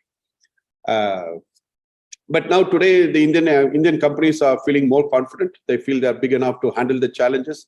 And so that is what I'm finding, that every day I'm finding Indian companies are willing to come here, not just open office, but they're willing to get into discussions about manufacturing. As I mentioned yesterday, I got a letter from one of our big Indian companies wanting to put up a big manufacturing unit in Brazil, which will cost about $750 million of investment. And last week, I got another company which said they're going to invest another $1 billion, all private sector, mind you. Plus, 3 other companies are already announced they are going to be putting up manufacturing units in Brazil. It is happening. I mean, countries are willing to come here, put up units and do the investment. And Paraguay is already becoming a preferred destination for our IT companies. Many of them are now actively looking at Paraguay in terms of investment. And I think it's worthwhile for Ambassador Raul, if I could suggest that you should look at taking a team to India, meeting our IT companies, talking to them, and encouraging them to come and open offices in Paraguay. Because as you say, money goes where it is welcomed. And sometimes it is useful to go and convey that message in person so that you also understand what is their expectation and thing. And our companies are quite active. I mean, across every single country in the region, I can tell you, they are investing today big time. Now, here what I feel, what we need to understand here is that, as Emmanuel was mentioning, I closely follow the IT space, the startup space, etc. There is a big gap which you countries can fill in, which is becoming the service provider for whole of Europe, for a lot of the Portuguese, Spanish-speaking countries, which is quite large in number, and it's quite a big market. Okay. In the case of English-speaking markets, naturally, I mean, Indian companies are quite strong, and it will be a bit of a challenge. But when you look at the overall size of the cake, it is quite big and quite large. And you will be able to achieve, you'll be able to scale up, you'll be able to supply to those markets when you reach out and get Indian companies to come here to open offices, to start sharing their expertise and knowledge. This is like going to a hospital. You can go to a general doctor for general stuff, but if you have a heart problem, you'll go to a cardiologist, right? And so here, if you want to expand, you must have the talent. You must have the expertise. And that is where you need to get the Indians to come and join the local IT firms to provide that expertise to expand, to take on the big contracts, the big projects, etc. Because there's a shortage of in-house talent. I mean, in the case of Brazil, there's more than 500,000 shortage of software engineers. And it is supposed to go up to 850,000 in under 2 years, 3 years. So how are you going to address that gap? And unless you address that gap, you'll not be able to expand your IT sector. That's a reality, right? So now comes the PSUs in energy. Yes, we signed a contract with the Petrobras, as I mentioned, for long-term purchase of crude, which will be about $1.3 billion to start with. But there are 3 other companies which are also holding conversations. So finally, it could go up to $4 or $5 billion eventually. We're also in discussions with them for the refining sector, for looking at third country investments, etc. So a lot of good discussions are happening in that space. I refer to cooperation in the software industry, which Emmanuel was also mentioning. And in the case of startups, I'm very happy to say that today many Indian startups are looking for partners in the region. And a lot of discussions are happening in that space also, and including from the venture capitals. There are some Indian venture capitals which are opening offices here and which are looking to look at investing in both early stage and developed startups because they find it to be an interesting opportunity for them also. On the BRICS, naturally, I mean, we are committed to BRICS. We are. It's an important platform. It's an important grouping, and it has had its fair share of success. If you look at the New Development Bank, I think it is one of the single biggest success stories in the post-World War II. Because if you look at traditionally, all the other institutions are Bretton Woods institutions are established by the North. But this is the first institution that has been established by the South, and which has proved to be a big success story, and which has also proved that the South can come together and establish institutions similar to the Bretton Woods institutions. So that way, the success of NDB has been really a role model. And not only that they have achieved much more success and much faster success than what comparable and similar development institutions have achieved. That is a very unique aspect of the NDB. So I must really congratulate them on the success. and also admire the vision of the leaders who came together and established BRICS and who announced the vision for establishing the NDB. Naturally, the discussions on the expansion is happening. It is happening because there's a recognition that there are more friends who are willing to join BRICS, and so that discussion is happening within inside. I'm not sure as exactly what is the current status of the discussions, because now I'm here in my bilateral capacity and no longer directly involved with BRICS, but I'm sure it is going in the right direction. And I think our minister also had a good conversation with our friends in Argentina when he visited Buenos Aires, and also in Paraguay when he visited there. So they may be better placed to give the most recent development on that. On the IPSA right now, Brazil has taken over as a chairmanship, and we are looking at we just had the IPSA foreign ministers meeting. And I think Brazil is also looking at having an IPSA summit, maybe in Bali. I'm not sure. We need to see what is the thinking, about the summit. How do we look at the future, really speaking, between India and the region? I would say we're looking at, it's not, as I mentioned earlier, about a competition with any other country, because if you look at in terms of investments, naturally US, Europe are much larger investment partners for this region than, say, even China, when you look at overall numbers. And similarly, when you look at in terms of employment generation, US and Europe may be much larger employment providers. Similarly, in terms of developing your own economies, they may be much larger partners for you than China. So we are not here to compete with any of them. We are not competing with the US, we are not competing with China, we are not competing with Europe. We welcome all those partnerships. But in addition to that, we are only offering our hand, saying that, yes, today we are here, we are willing to, because we share the same values, it makes it more easier. And our companies are today large enough, big enough. By the way, for information, how many of you are aware that the world's biggest IT company is the TCS, the Tata Consultancy Services? They employ about 600,000 software engineers globally in 70 countries. If you look at Infosys or HCL, HCL is employing about 250,000 software engineers, again in 30, 40 countries. Or you look at Infosys, similarly about 200,000 software engineers. These are all big firms. These are all big firms. Like if you look at, as I mentioned in Brazil, when I went to Londrina, Londrina is a beautiful city. It's called a Little London, actually. Londrina, the biggest private sector employer is TCS. When I went to Pindamonhangaba near Sao Paulo, the biggest employment provider is an Indian company called Novelis, which has a turnover of more than $2.5 billion. And that group, Aditya Birla Group, they have 5 factories in Brazil. And this is only one factory, which is $2.5 billion. As a group, they have like almost $4 billion turnover in Brazil. Or if you go to Minas Gerais, if you go to Belo, there's a company called SAE Towers, which is employing about 3,000 people. But if you look at Novelis, the direct employment is about 2,000 plus, but the indirect employment is more than 100,000 people across Brazil. That is a scale and thing. And we are looking at many, many more Indian companies which are actively present in Brazil and which are looking to expand and increase in Brazil. I mean, if you look at UPL, UPL is a very active partner in Brazil, in Argentina, in Paraguay. In Brazil alone, they have $2 billion worth of business. A company which started with nothing in about 6, 7 years. In 7 years, they reached a scale of $2 billion. So that is the potential of Indian companies. And not only that, they are becoming a very critical partner for the agriculture sector, for the agronomy sector of the region, actually, of Paraguay, Argentina, and Brazil. They have become very critical partners. I mean, today, they are the third biggest agrochemical industry in Brazil, if you look at it. So my point is that we are looking at the future. And the future is going to be a digital future.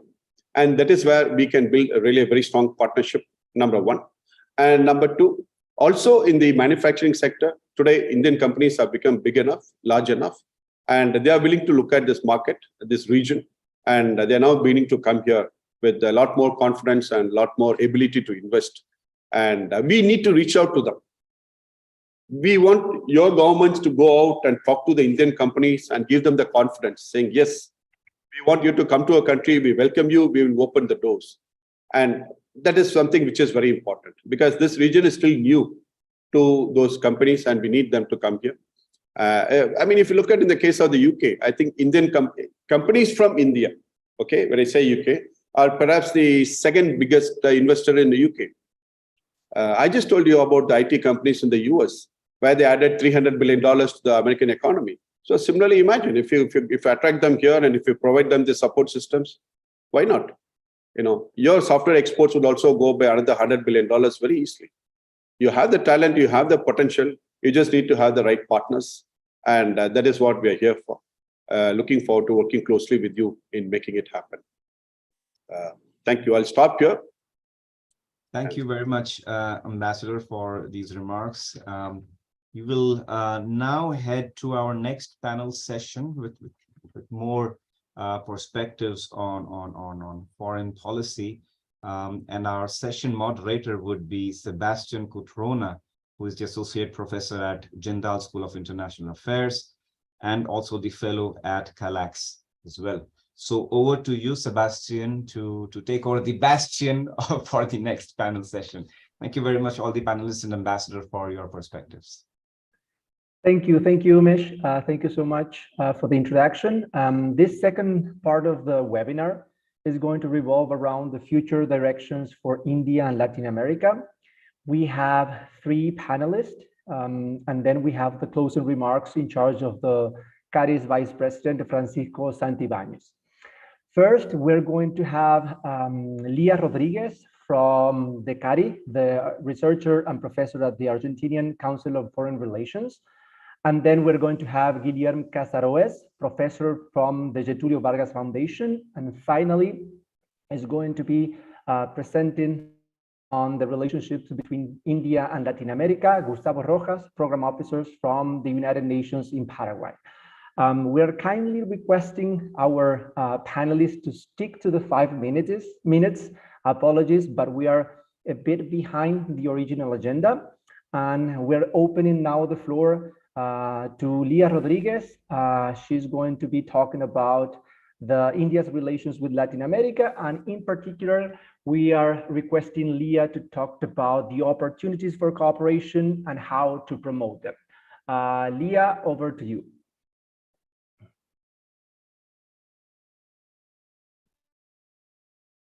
Lía, I think you're muted. Yeah, ready. Sorry. Thank you very much to all the colleagues. I think it's a fantastic event and it's fantastic to have the opportunity to change ideas. So if we must comment on specific data about the relationship between Latin America and the Caribbean and India, we can consider data that are always mentioned as, for example, the number of diplomatic representation of India in Latin America and Latin America in India that have been increasing, as Ambassador already mentioned.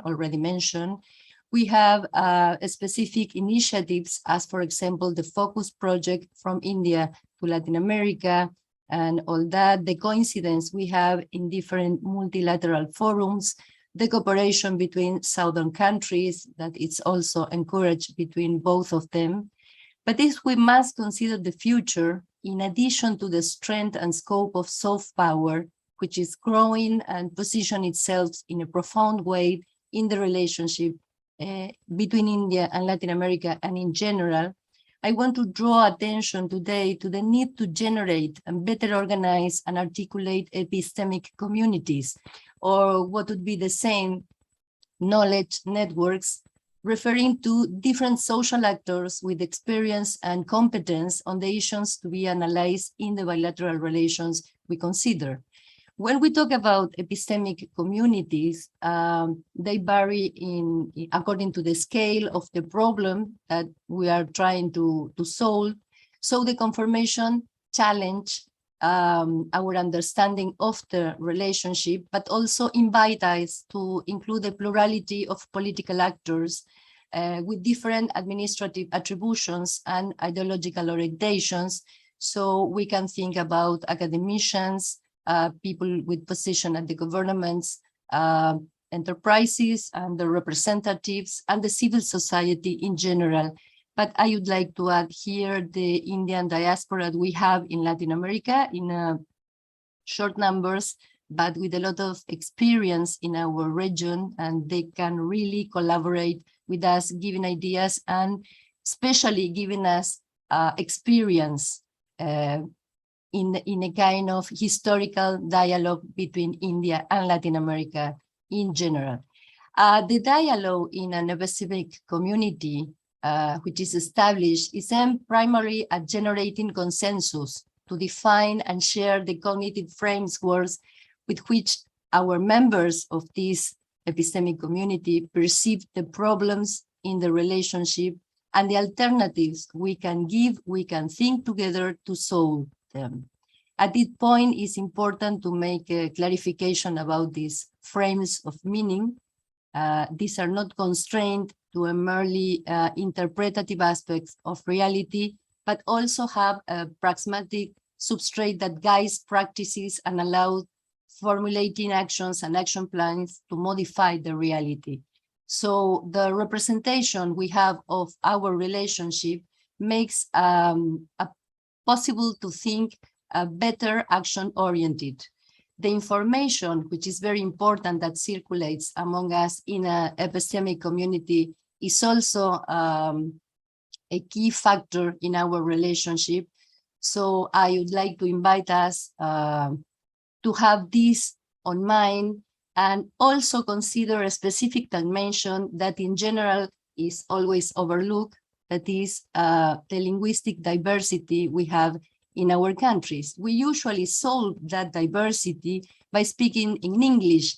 However, I want to draw attention to the need to have at least a basic knowledge of the language, or at least one language of the countries with which we interact, in order to access their symbolic universe. That is, the number of things that are not then explicitly expressed, but make our costumes, our values, our social practices, our business culture absolutely relevant when establishing lasting relationships.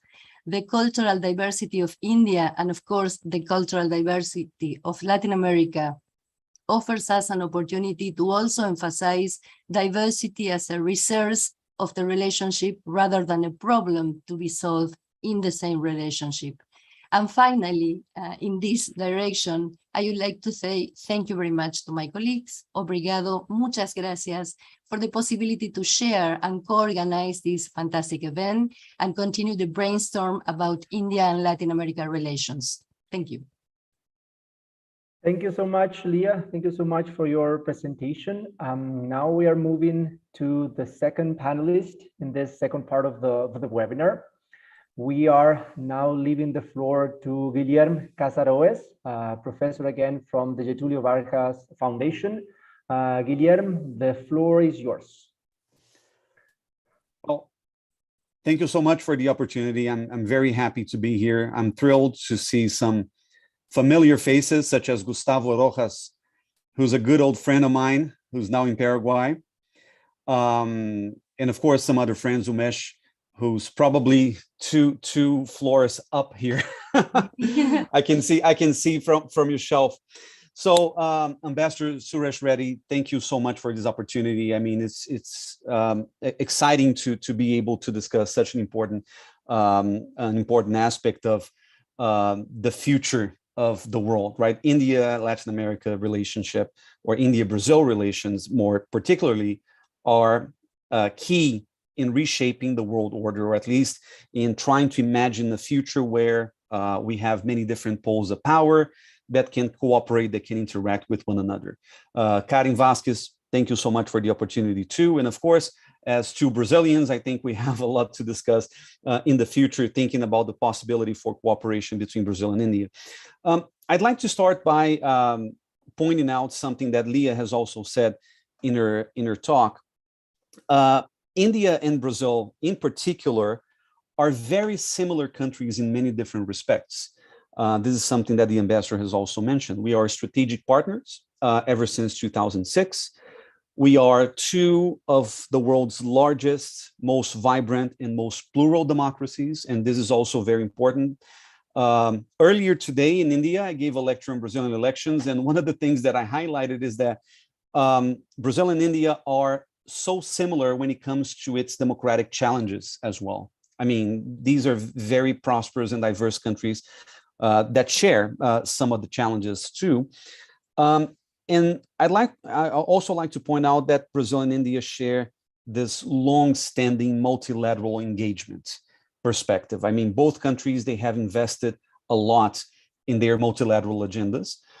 India, one time back in the Cold War days, would love to be the voice of the voiceless in the world. And I think that Brazil shares the same perspective of somehow speak on behalf of the developing world.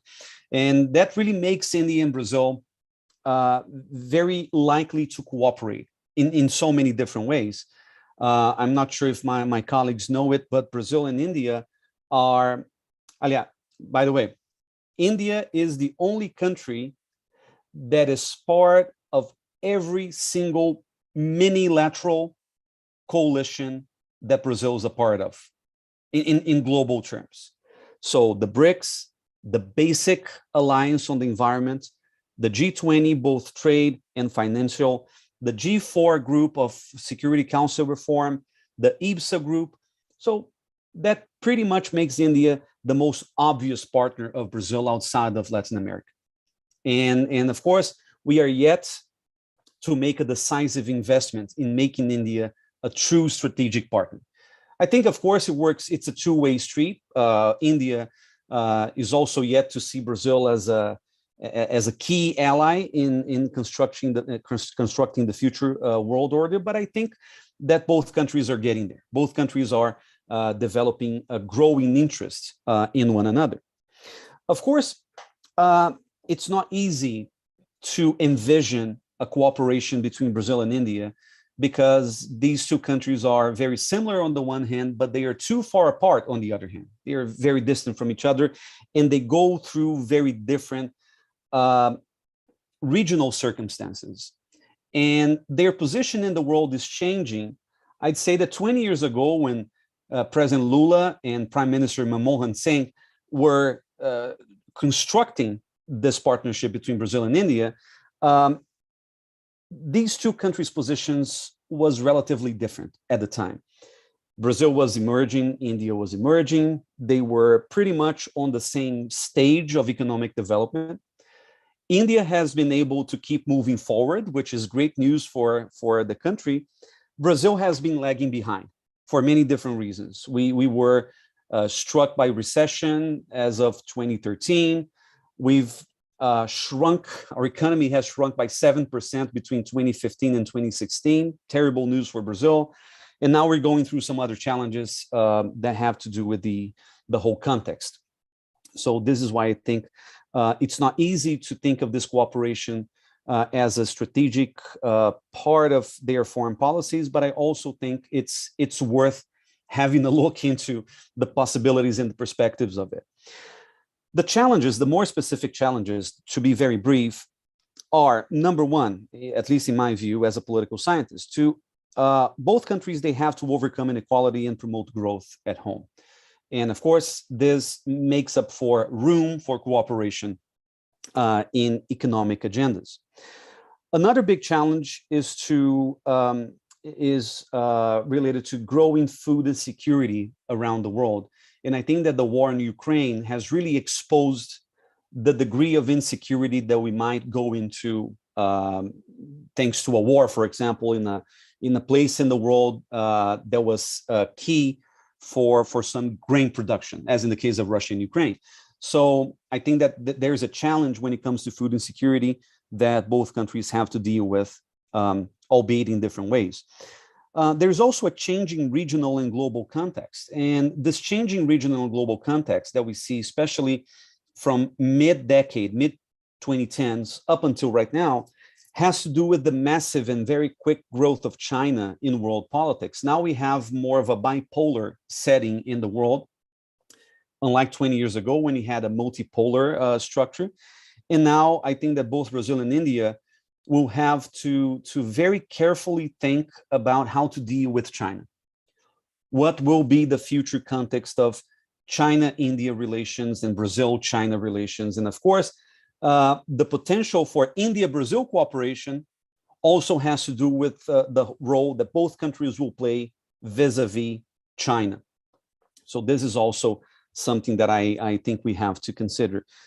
China is not an enemy of neither Brazil and India, but China might be an important counterpoint to the initiatives of India and Brazil's foreign policy. So that's why maybe it will be an opportunity to join forces in this realm as well. And of course, another challenge, finally, is the long-term impacts of climate change that will affect both Brazil and India in different ways. But I think it's important for both countries to start cooperating in this regard. I mean, we already do, but making even greater efforts to this end. And of course, to every challenge, there is an opportunity. So when it comes to overcoming inequality and promoting growth, I think that Brazil has a lot to learn, as Ambassador Reddy said, from India's digital turn.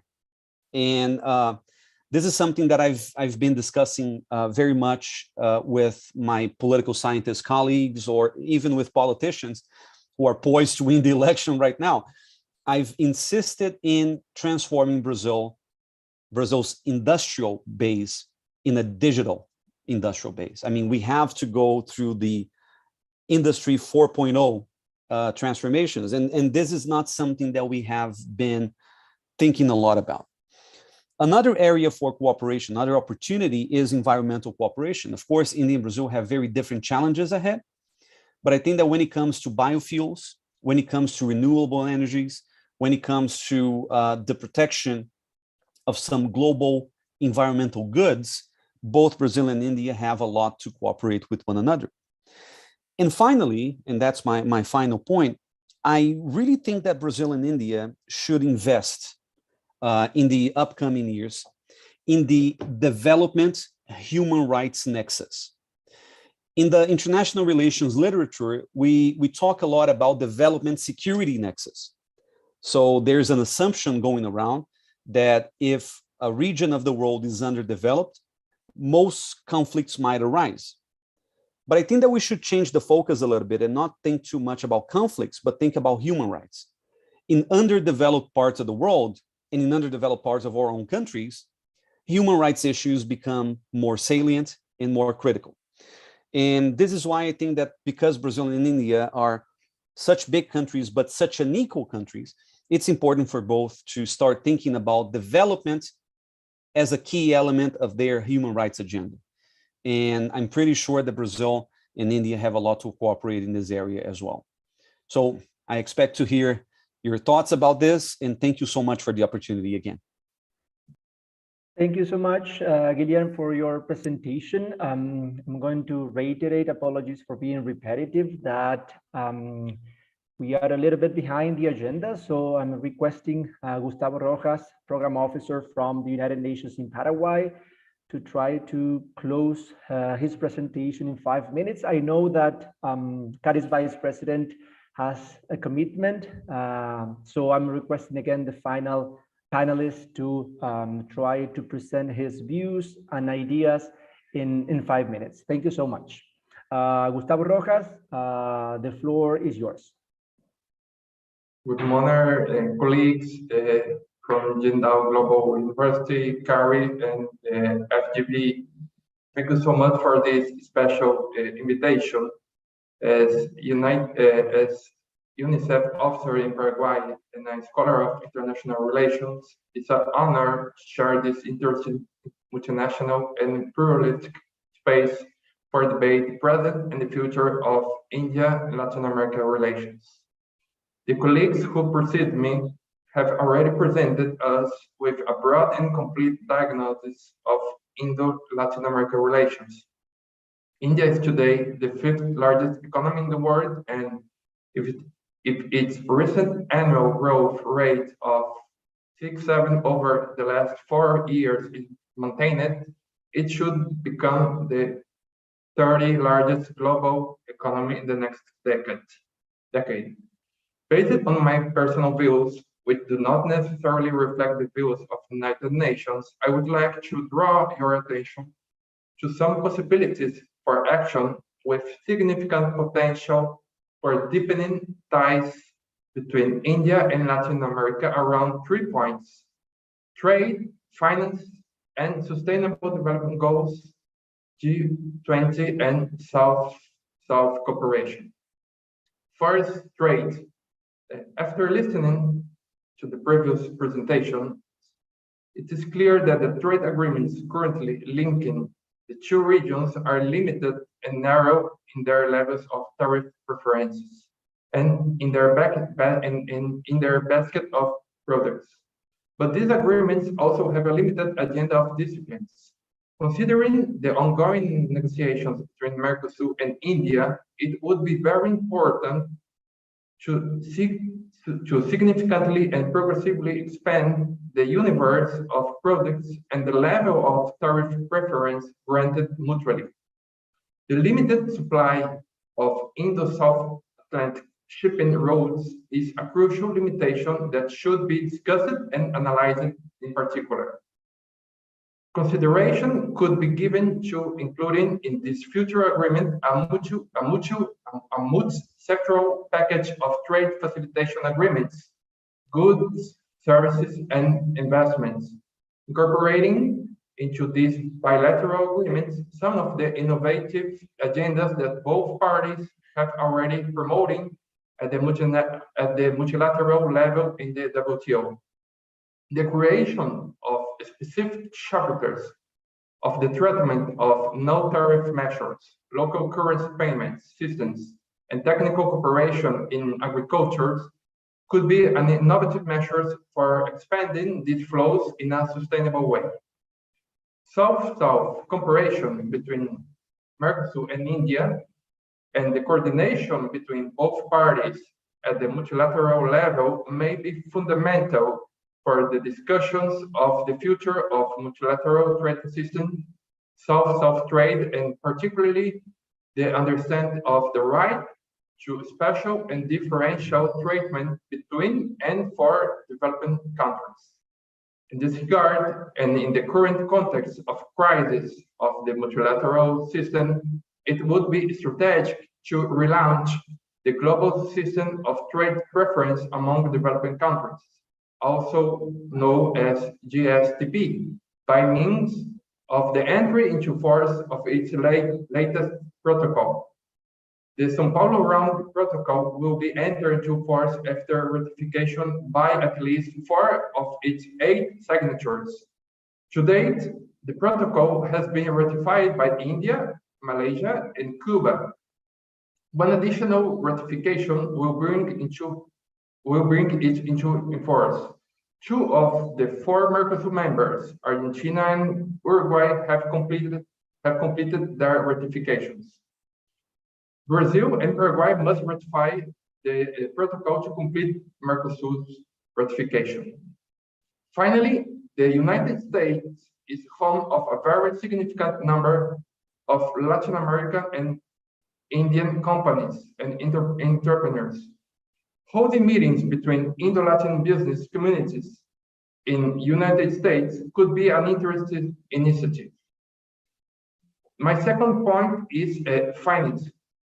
In the last decade, with the creation and expansion of membership of the New Development Bank and the Asian Infrastructure Investment Bank, members of Indian and Latin American economic team are meeting with increasing frequency in this space.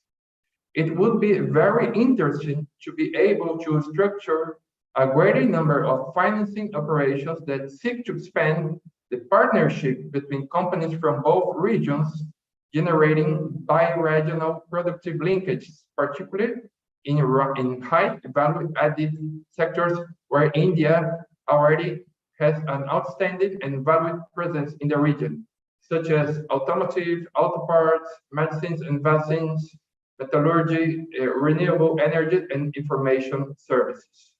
Mercosur's regional automotive agreement currently under negotiation and select sanitary self-sufficiency plan approved this year offer interesting regulatory frameworks for considering the construction of an Indo-Latin America productive integration strategy. Likewise, a greater bilateral, multilateral dialogue between India's Exim Bank and Latin America public banks would be very important with a view to setting up agile and under-bureaucracy joint financing lines. Finally, India is the only major Asian economy that is not yet a member of the Inter-American Development Bank. The current new context of this institution could be an interesting opportunity for India's entry. 30, and finally, Sustainable Development Goals, G20, and South-South cooperation. The pandemic has been a major obstacle to the achievement of SDG worldwide, particularly in developing countries. The fact that in the next 3 years, we will have respectively the G20 under the chairmanship of the representative countries from the Global South, respectively India, Brazil, and Southern Africa, open a unique opportunity to redesign global recovery based on the promotion of a global economic agenda with a human face, centered on solidarity around the particular challenges of Global South. The pandemic has posed a major challenge to the development of a system for registering beneficiaries for government subsidies for low-income people. Both India and Latin America have developed interesting digital innovations for building solutions that deserve to be better studied and exchanged between the two sides. Unfortunately, the world will continue to be marked by pandemic and catastrophes. So the development of such solutions will have to be a constant.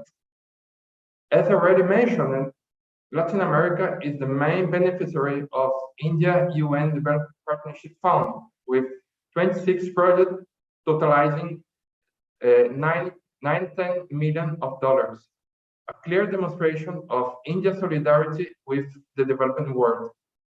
In my country, Paraguay, interesting projects have been developed around the prevention of sexual violence and adolescent pregnancy, a problem common to both Paraguay and India. In Paraguay and in the region, we seek to extend Indian solidarity to other emerging issues that constitute common social challenges: water and sanitation, climate change, and continuity of children's education. The solutions developed by the fund can be an interesting input for the scalability of solutions to be proposed by the future Indian presidents of the G20. In the same view, ITSA, which brings together 3 large developing democracies with similar challenges around the development and cooperation agenda, should be revitalized and updated, with renewed emphasis on key issues such as food, energy, and health security. The relaunching of the IBAS Fund may be an important initiative to make these actions feasible. In addition, reflection on the geostrategic relationship between South Atlantic and Indian Ocean in the dimensions of peace, security, and cooperation and trade should be stimulated. I hope that these reflections have motivated you to continue promoting this promising relationship between India and Latin America, a reality of growing importance for the future of the people of both regions. Thank you very much. Thank you so much. Gustavo, for your presentation. Thank you to the 3 panelists for your presentations today. We originally reserved a time slot for questions. Unfortunately, due to time constraints, we will not be able to raise questions during this last part of the webinar. We're going to forward the questions to the panelists. We have questions from several newspapers and I guess the audience as well. But now we're going to go straight to the final remarks. Thank you so much to Francisco Santibáñez, CARI's Vice President, who is going to take the floor now to conclude and finalize this webinar. Thank you, Francisco. The floor is yours. Thank you very much. I want to congratulate everyone who has participated of this dialogue. I think it was very insightful. We have all learned a lot. I would like to thank especially to Karin Vasquez, Umesh Muki, Ilia de la Vega. I think this is the beginning of a partnership between our institutions. And I wanted just to provide a couple of comments from the perspective of Latin America. No? There is no doubt that we are facing many challenges now in Latin America, lack of economic growth, the social, economic, and political effect of the pandemic, the fact that after a long time, we're part of a global conflict. We're starting to see the difficult choices we have to make when we have two big powers like the US and China in a strategic rivalry that also includes mainly South America. But there are also, I think, many opportunities. Some of them have been mentioned throughout the discussions today.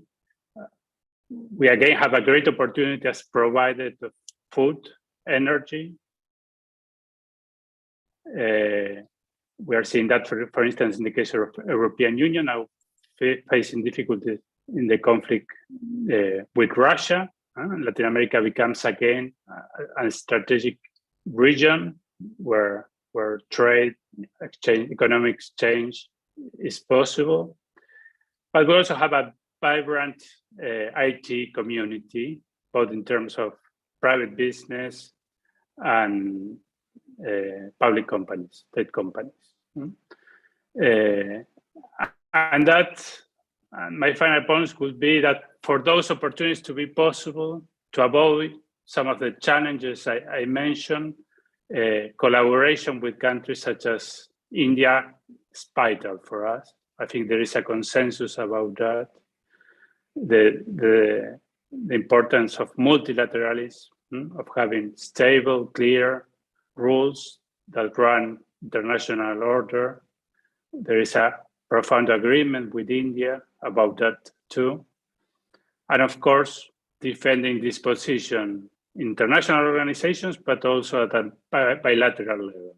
There's a great opportunity in terms of economic exchanges and political agreement. And finally, I think there is a possibility of a knowledge network, such as was mentioned before, no? That it needs to involve the governments, but also the institutions in the academic work and the think tanks.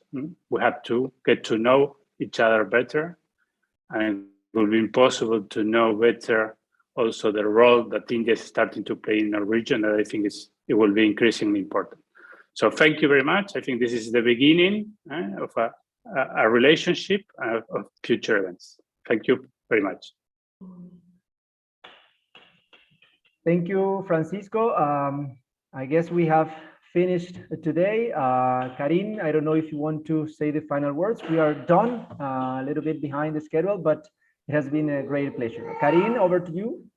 Just simply to thank all the participants on behalf of JGU and just say that we achieved the goal of this event to offer this platform for exchange of perspectives on how to develop our relations. We laid out clear opportunities that we have ahead of us now and also in the future in building development futures. And again, to reinforce the messages with her to grow this platform into a community, into a reference group. We need now to organize networks around issues we are trying to solve and advance collaboration amongst our countries. And here's possibly a request for Ambassador Suresh to continue hosting dialogues with Brazilian academics, not only to spread awareness and further build this community, but also other ambassadors in Paraguay and Argentina and other countries of our region to do the same, to further build this community. And JGU, FGV, I'm sure, and CADI also are ready to support. Thank you very much.